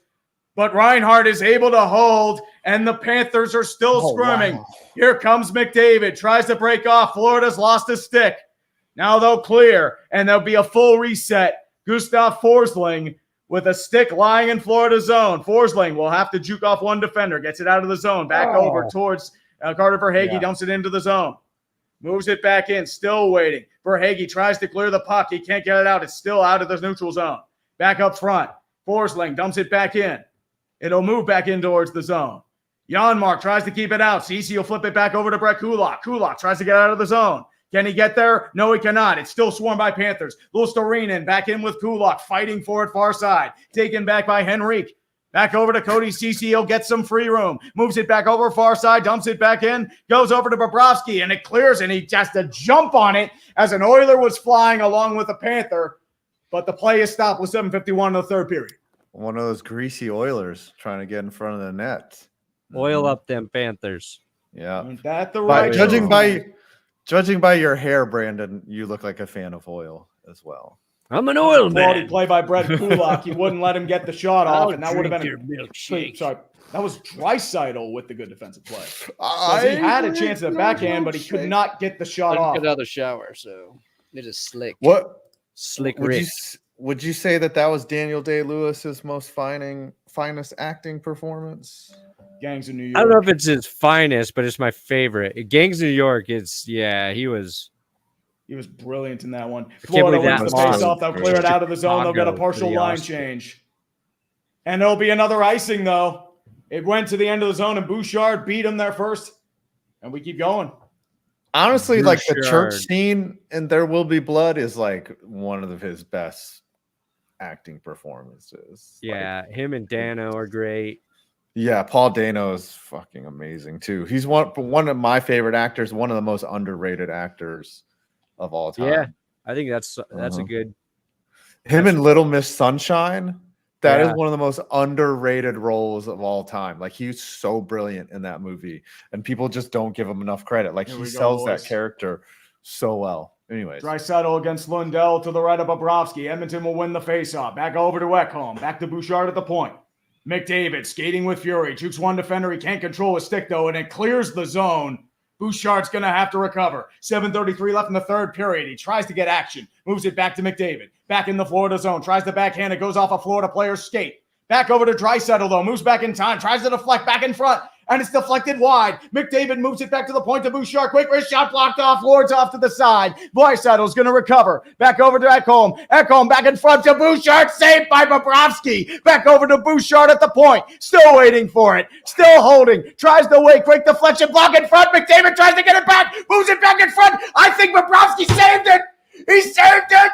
Bobrovsky saves it at the point blank range. It was a wide open net, and he dove for it at the last moment. 7:02 left in the third period. Oh, what a save. Wait till you see this, Brandon. Bobrovsky doing pretty much the full splits, kicks his right pad out, stops it initially, then rolls over on his back onto the puck, and they're going to blow it dead right there. Sergei Bobrovsky, amazing play in net right now. And a McDavid hockey play. boner. Credit to Brandon Montour. He stopped Zach Hyman from getting that juicy rebound. There it is. Oh, wow. He ran over. Oh, maybe it was blocked by the defender. I think the defender ate it up a little bit, and then Sam Bennett appears to have jumped or helped kick it under. I need another now drink. that I'm seeing it. Wow. Wait till you get a look at this replay. That was Hyman. I knew you would break. He broke. He didn't He got busted. He got busted open right there. And man, You know, that was their shot. They're not going to win now. That's my new take. No, I think there's a lot of hockey left. That was their shot to tie it up. Oh, damn. Tennessee won. Wow. Texas A&M Ag will not be happy about that. We interrupt this program in the following. It's great to be a Tennessee Vol. I said it. Man, have you ever seen Sicko's Committee, Brandon, where they list all the national champions of different things that the NCAA does? Like one of them is like meat judging. Like there's literally a meat judging competition that you can win a national championship for. I wonder if fans of that school celebrate it the same way they celebrate like a basketball national championship. I don't know. Mm-hmm. Like there's what is it? Win the judging competition? Yeah, there's a meat judging where they literally sit there and judge cattle, and it's like an NCAA sanctioned competition. Okay. Yeah. There's what are the other? They gotta celebrate. Nah, hold on. I want to get a Try list. more beer. Do you kill the thing that won? It's like this is the best cow. Yeah. Now let's eat it. Yes, and then What if they did that to the Super Bowl MVP every year? They just ate him. So it's a bittersweet victory. Yeah, it's you just get like, it. But you know, we have to sacrificed. sacrifice one of you. I could dig that. Yeah, why not? It's bread and circuses all the way. We might as well just lean into it, right? Splash it Go in ahead. play. Edmonton still swirling along the boards. McDavid tries to get it in front, warded off, and it goes past Bobrovsky on the side. Barkov's going to get it out and try to clear. Still does. And it's going to be offsides on Edmonton. Goes back in the neutral zone.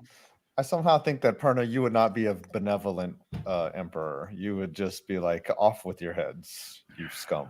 Yes. The Panthers haven't had a shot since 1439. Yeah, they have. Well, they're not trying. They've got a lead. I told you that's the problem. They turtle. That's the issue. I said that they would not take many risks unless there was a counter goal.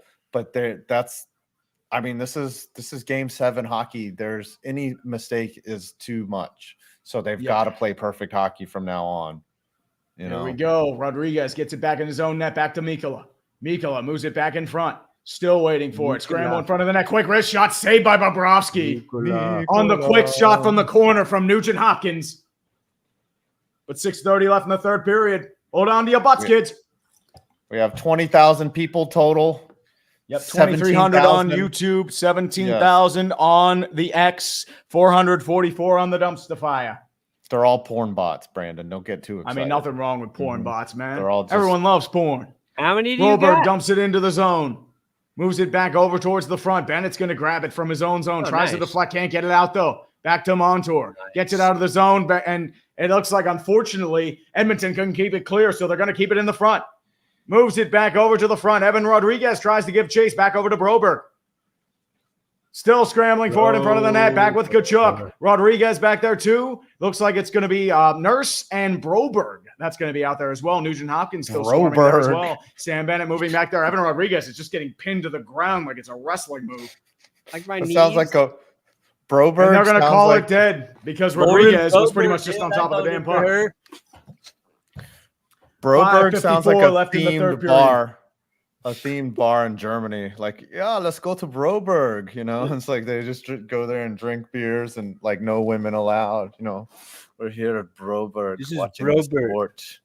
Yes. Who wants to go to Broberg with me? Oh, he's Who down. would do that with Broberg? Now he's out. Now he's out. Is it Hyman? Was he split Rodriguez. open on that play? Oh. No, it was Evan Rodriguez. Former Penguin, former Av. Yeah. I got hockey trivia for you guys. It's in my next video.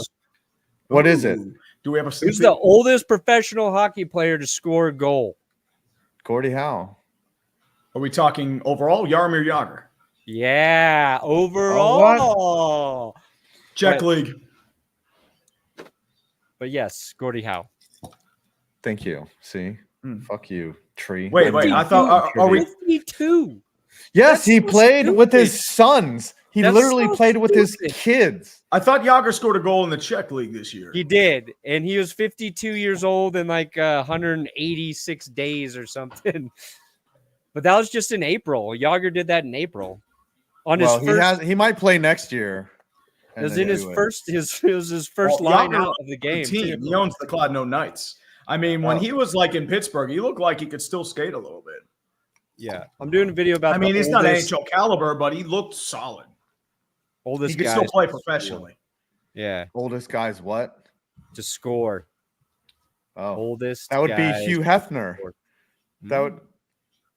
That would be Bill Belichick now. Bill Belichick right now. Yeah, we should do a video on disproportionate age to women. You know, like who has? I would think the guy and Anna Nicole Smith, right? That was like a the oil 78 baron. year. Who was the guy that married Anna Nicole Smith? I forget. And then she just wasn't an executive for Getty Oil. But here we go again. You an oil man? I'm an oil man. Face off underway, takes it back to the Finish zone. this off Edmonton's going to properly. try and win it. Moves it back to the zone. Back over Jay to Howard CC in his own Marshall, end. by the way. Back over to CC. It's deflected in front. It's still not out of play. The Panthers are going to try and fight for it. Lundell tries to fight for it. Now it's taken by the Panthers. Deflected in front. Here's Tarasenko. Quick wrist shot blocked off. Saved by Skinner. First shot in almost 10 minutes for the Panthers. And it's Vladimir Tarasenko with a quick wrister. You're going to take Good off play by the most Loscarina. exciting part of the game, Brandon? Yeah, I got to go watch Okay. House of Dragon with Jess. Okay, go watch the House of the Or she Dragon. gets too tired. Yeah, did she just text you and be like, "Get your fucking short ass up here, Brandon"? No, Legg"? she'll just fall asleep if I don't do it. Oh, okay, that's a good husband. Do what you got to do, No. man. Thanks for stopping Yeah. by, my man. We love Yeah. you. Thank you. Good We'll luck see you to the maybe teams on you guys Thursday. barely care about, but great Yeah, job. we do. It's a Dream. great We game. care about I love hockey. good hockey, Yes. man. Mhm. It's Yeah. about the game. You know you love dude. it. It's about for the the love game. of the game. Yeah, that's right. And it's icing against Edmonton. Go get All your right. old guys to I love you score guys. video out. God bless me. God bless you. That was If Brandon. you're Kern, Edmonton, you're everyone. looking to. Oh, sorry. If you're Edmonton, you're looking to pull the goalie in the next 2 or 3 minutes. Oh, you think so? Yep, they're gonna want it out. They want the big guns. Mm. And this is when you call your timeout. When you're like That's what I couple said. minutes left. What? You I mentioned said it there was earlier, no- though, You for the want power play. yes, you want McDavid out there as much as you fucking possibly can. You're So, gonna do it late. I'm telling you, the You're push gonna is do it coming. late. It's now Here comes or never. the face-off. It's Florida literally wins. Back to looking like never. Forsling. Forsling moves it back over towards the front. Back to Barkov. Barkov tries to clear. Can't keep it out, though. Tries to be grabbed by Matthias Ekholm and does. He'll get it out. Back to Draisaitl. Moves it back over to the front. Resets. McDavid back out there. It's going to be offsides.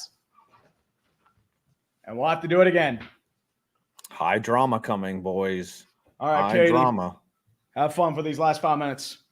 Yeah. 2,300 people or 2,400 people on YouTube, 17,000, almost 18,000 on the Twatters, 21,000 total. I don't know how many of those are bots, but I appreciate each and every one of you, even the Yeah. bots. We Yep, need more I bots. appreciate the Like bots. Futurama. Shabbat Sasha shalom. Barkov against Leon Draisaitl in the face-off circle.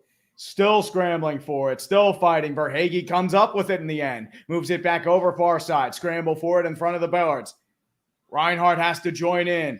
Giving a little check action is Matthias Ekholm. He'll get the puck. Tries to get it out. Moves it back front. Verhaeghe giving pressure in front of him. Has to deflect. It's intercepted. Markov's going to keep it in the zone. Back over to Verhaeghe. He can't corral it, though. He'll get it behind his own net. Still waiting. Just trying to burn as much time as he can. Bouchard giving pressure, same as Draisaitl. Draisaitl has to trip. He loses the puck. Back over towards Barkov with a save by Skinner, point blank on Sasha Barkov. We are less than 5 minutes away from this NHL season ending, everybody. Do we want it to end or do we want overtime? Well, I mean, was the Buffalo Wild Wings button? That's all I'm going to say. I would love another overtime. I'm saying there's going to be a situation where Edmonton has their goalie pulled, and it's going to come down to that. We've got It's gonna 4:35 left in the come third down to period. that. 21 shots apiece. Yep. That's right, Kevin Von Michael Magnum. The Volunteers have won. And They A&M are still now- has a championship Yes. drought. Florida's going to try to win the faceoff, picks off towards the zone. 4:20 5 and ticking. Florida's going to take the puck back over to Tkachuk. Moves it back over towards the zone. Fogel's going to grab it now. 4:20 left in the period. Smoke him if you got him. Dumps it in towards the zone. Mikola's going to grab it in his own end. Checked by Nugent Hopkins. Tries to deflect it back over to Newhouse. Blocker save by Bobrovsky. And Evan Rodriguez is going to try to grab it, but it's taken by Nurse in his own zone.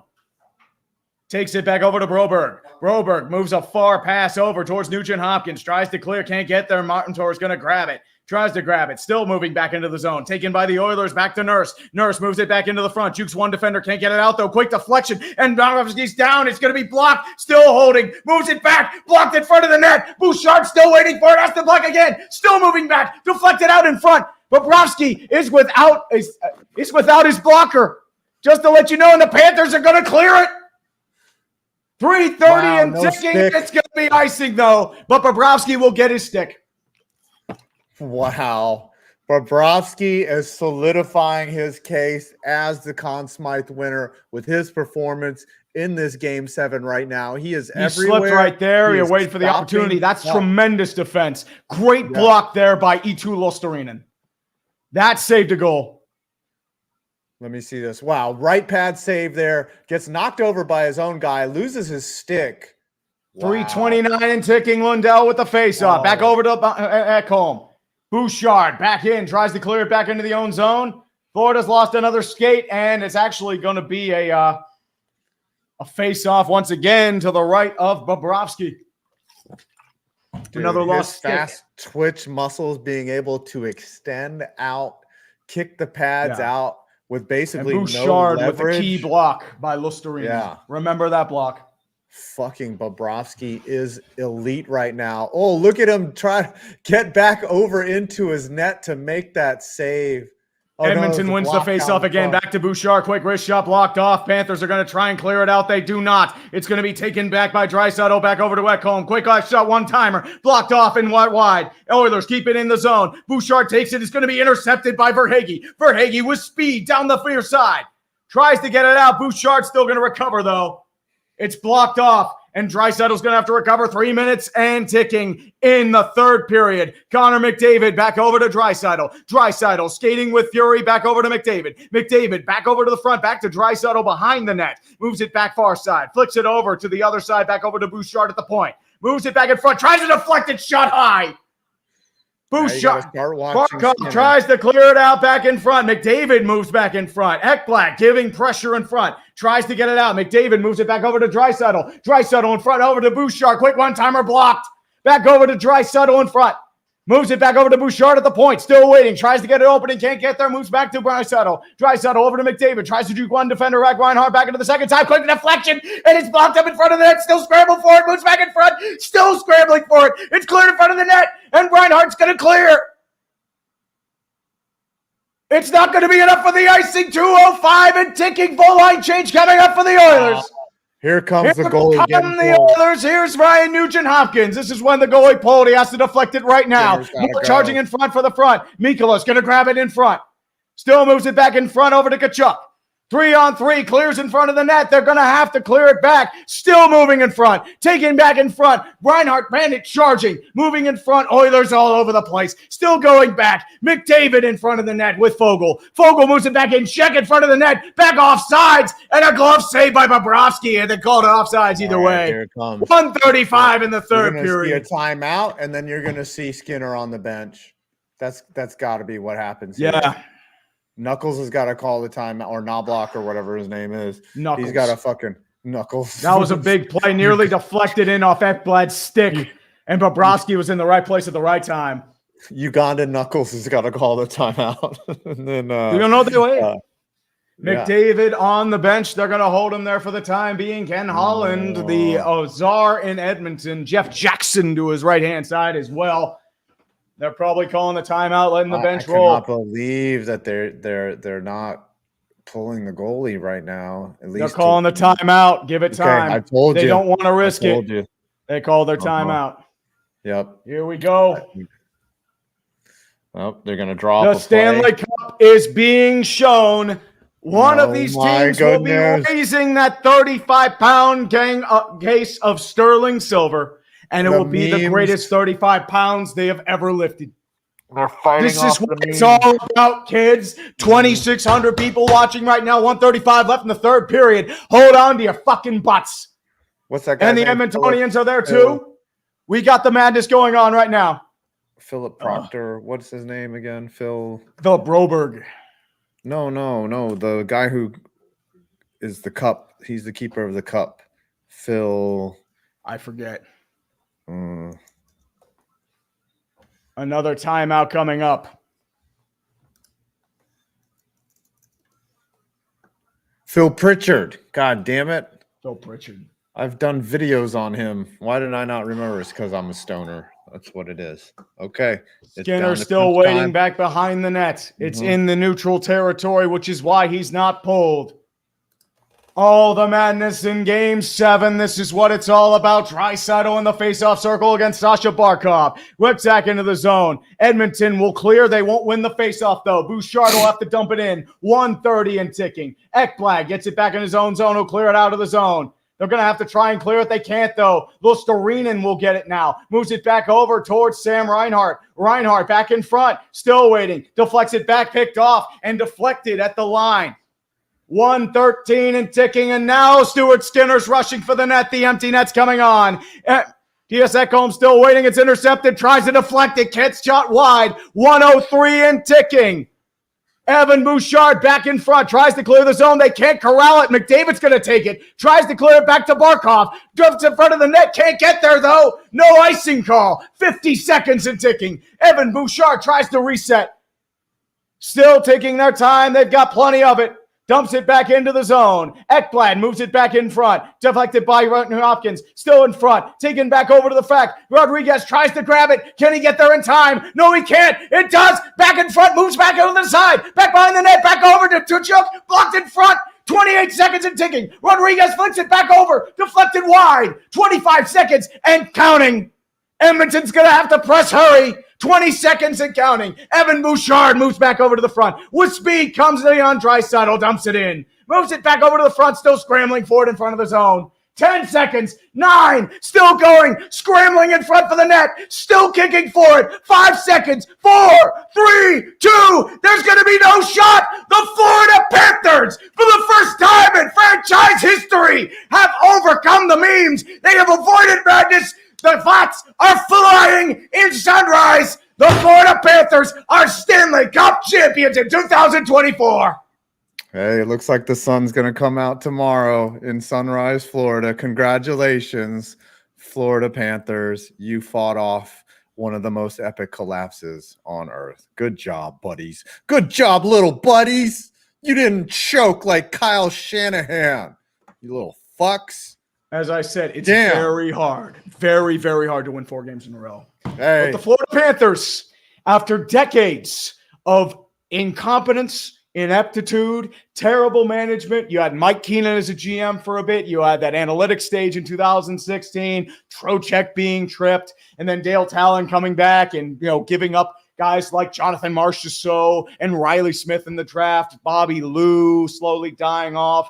And then you have the issue of last year getting so close to the precipice and coming short. But the Florida Panthers, they did it. It seems almost too good to be true that they were able to fight it off. I wonder if there was Bettman interference to get a Game 7 and then be like, all right, finally, you can win. Are there a lot of rats on the ice? Probably a few. The rats. I wonder if they don't know what to do at this point, right? The fans are like, what have we done? We accidentally won. Like, holy shit. They've seen the Miami Heat win. They know how to celebrate.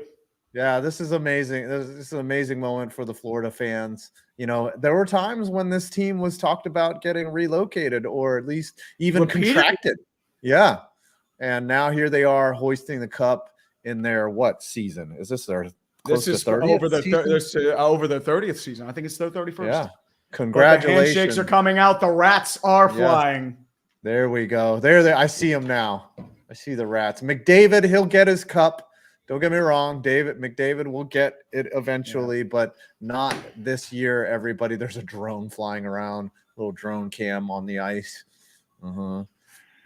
Matthew Tkachuk is a Stanley Cup champion, and let's all tweet and laugh out loud about Canada.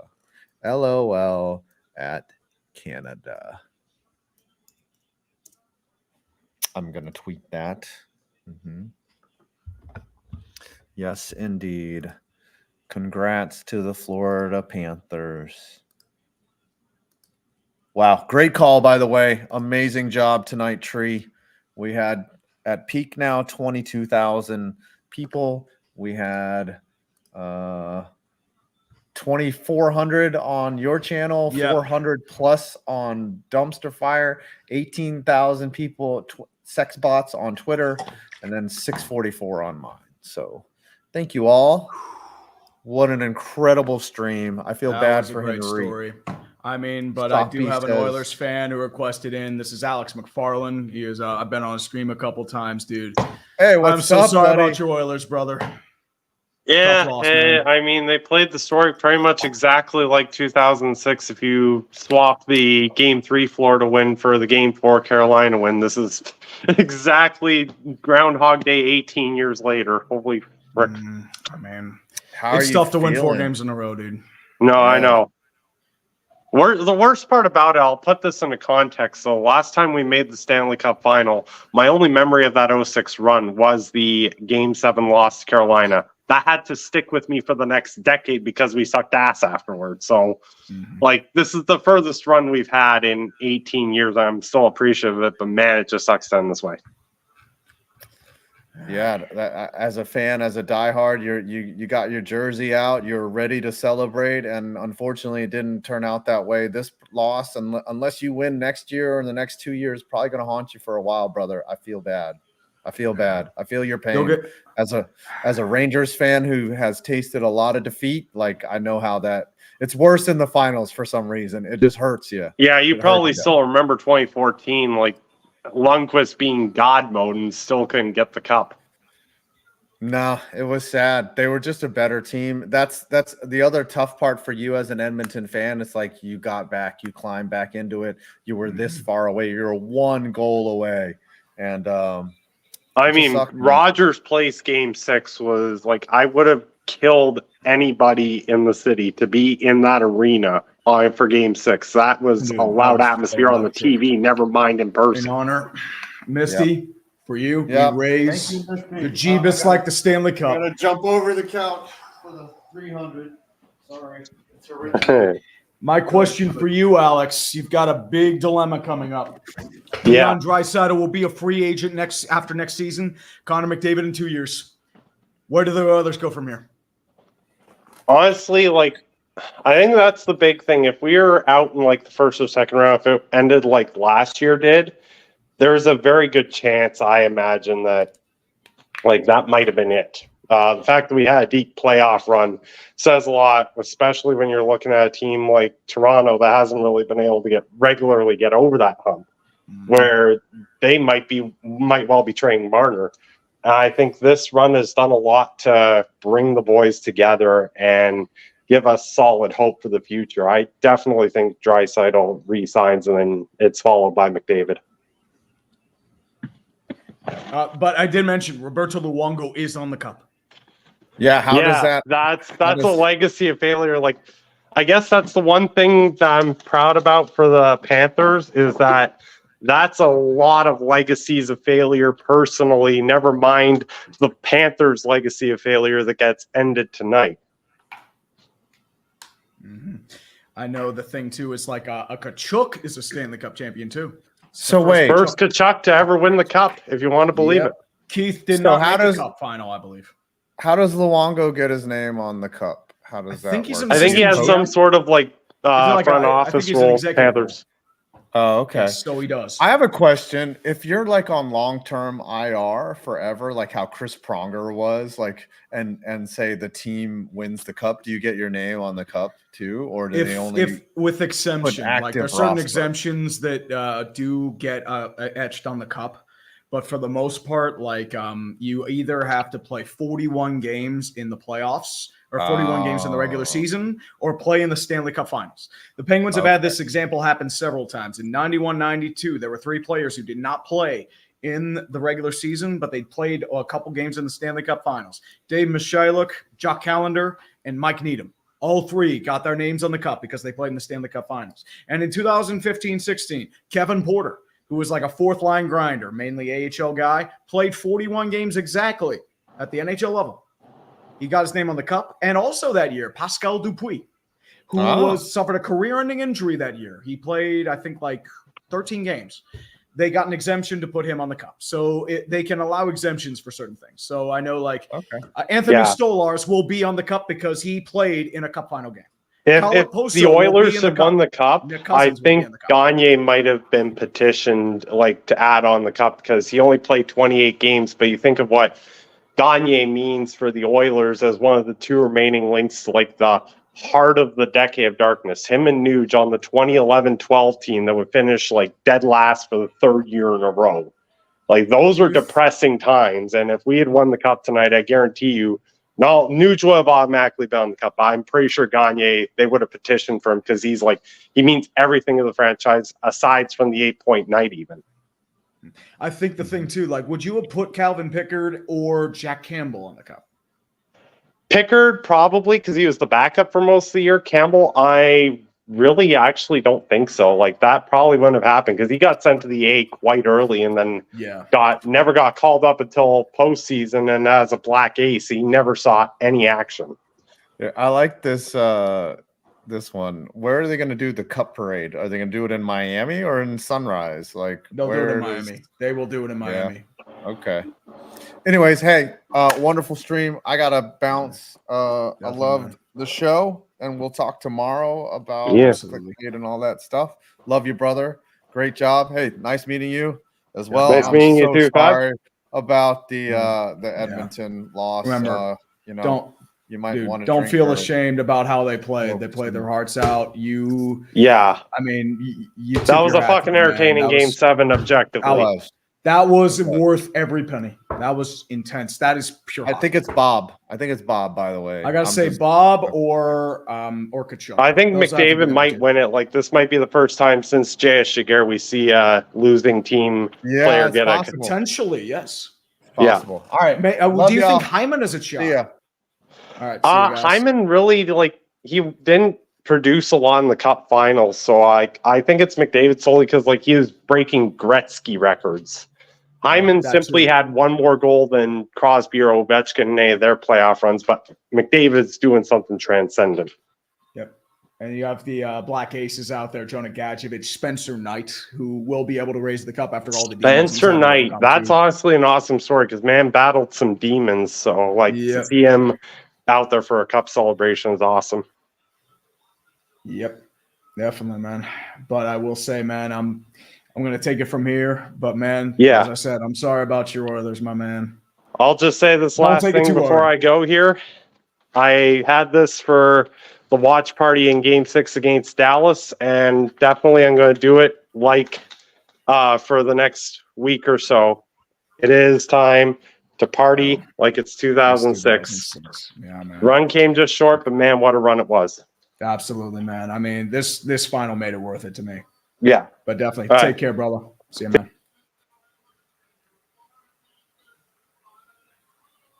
Oh, here we go.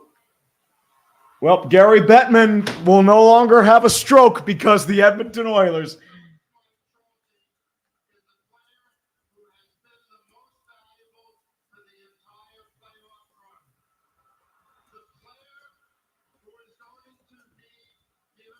Yep, here we go.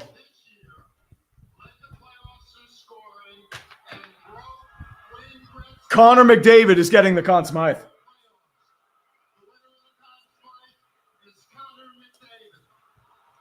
Ooh, Connor McDavid with the Conn Smythe.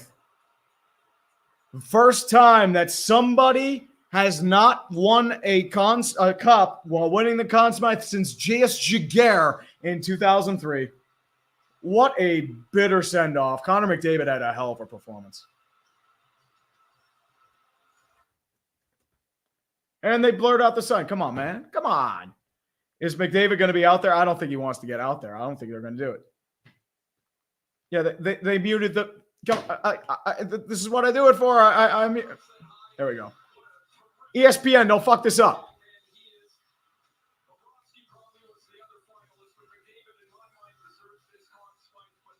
Yeah. Yeah, I mean, it's bitter because I'm surprised by that. Yeah, Soppy, I mean, Henrique is a hell of a player. I mean, he has been so consistent for so long. And, I mean, he toiled on Anaheim for a long time. He was on some really bad Duck teams. But, I mean, he comes up short again. That's the coolest thing. Lakers passed over as winningest NBA team. Canada denied a Stanley Cup again. It's a good year so far.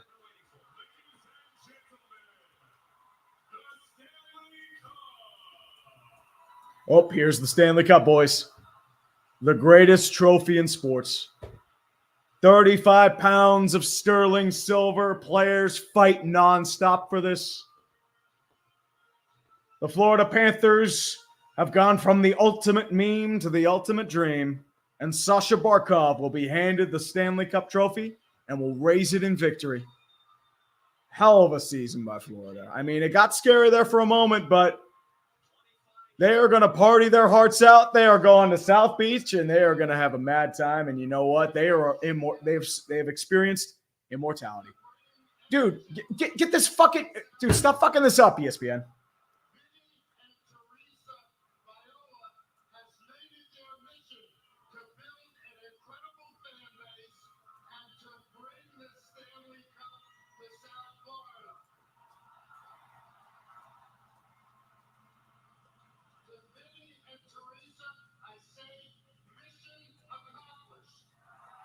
Sorry, I have to.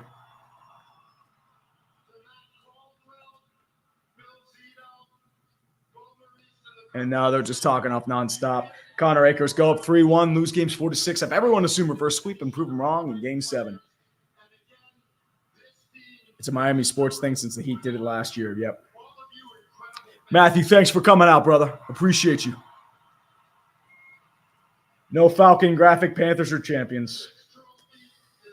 Cherish it, boys. This would have been the official logo if they had lost.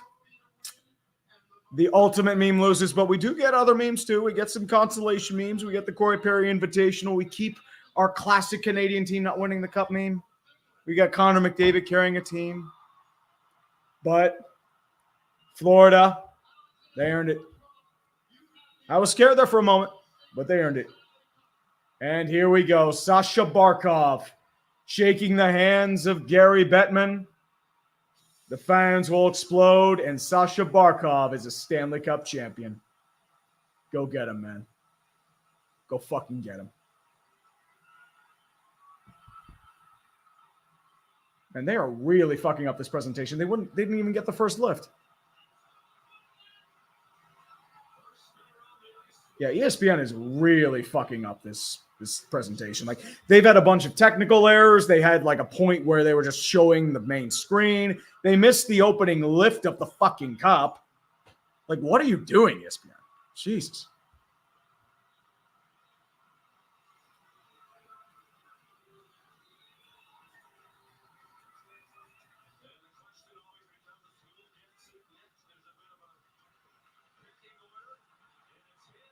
And its first handoff is to Sergei Bobrovsky.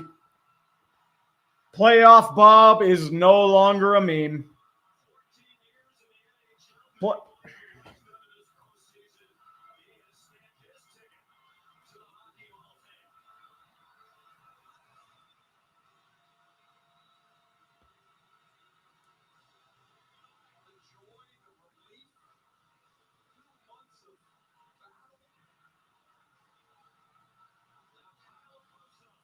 And Kyle Okposo. The old captain, Buffalo, has their surreal moment. First time Stanley Cup champion will have his name etched in immortality. He's been through a lot of shit, too. Good for him. So who's going to get it next? Are we going with Sam Reinhart? Are we going with Aaron Ekblad? Or Oliver Ekman-Larsson? The Phoenix legend. Had an awful contract. He's getting bought out, and he wins a cup.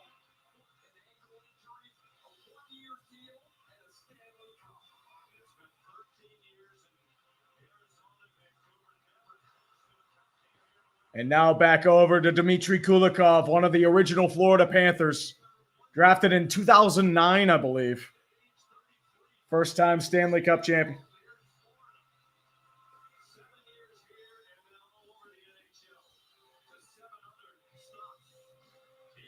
Aaron Ekblad, who's been through a lot of shit, Stanley Cup champion. Raise it.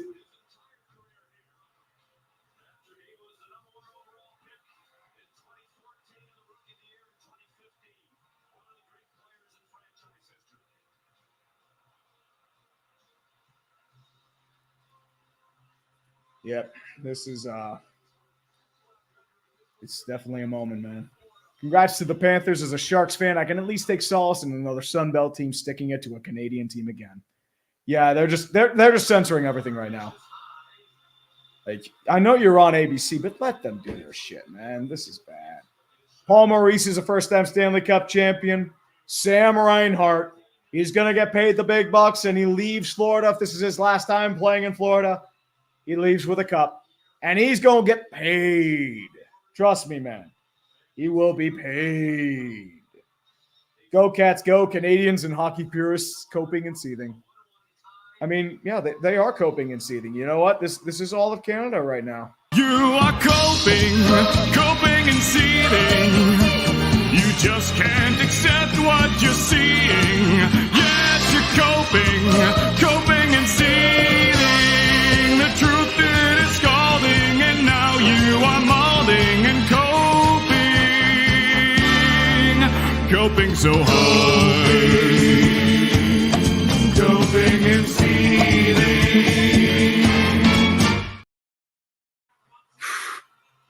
Matthew Tkachuk raising the Stanley Cup. Yep, Canada definitely coping and seething. But I mean, honestly, dude, if I'm like Edmonton, I have no shame in this run. You took a team up 3-0. You were dead to rights. You took them to the fucking brink. You can't ask for anything more. As I said, it's very tough to win 4 games in a row. Very tough. That's why reverse sweeps have only happened 4 times in the NHL's history. It's only happened 5 times between the NHL, NBA, and MLB. And Tarasenko is a 2-time Stanley Cup champion. Not the headliner in St. Louis, but he's a gunner, a hired gun. And it's worth it. And dear Nashville, it's your turn to get one. All the Southern teams need to complete the table, and only one remains. I mean, Utah, technically. Ooh, Alex Cheese Fry doing the troll. The Flukies fan base in the entire NHL just took the cup from its rightful owner. I am ashamed to be a hockey fan today and will not watch any hockey until a real team is on the cup. The Penguins, they'll win it next year. Trust me, brother. Conn Smythe winner is McDavid. Bobrovsky had an Uber charge on him. Well, Bobrovsky had a reputation to uphold, so I don't blame him one bit. And they're raising the cup. We are the champions playing in the background. 1,000 people still watching me ramble for Hagee, who was a cast-off from Toronto a long time ago to shed salary. Nick Cousins, the former Vegas Golden Knights.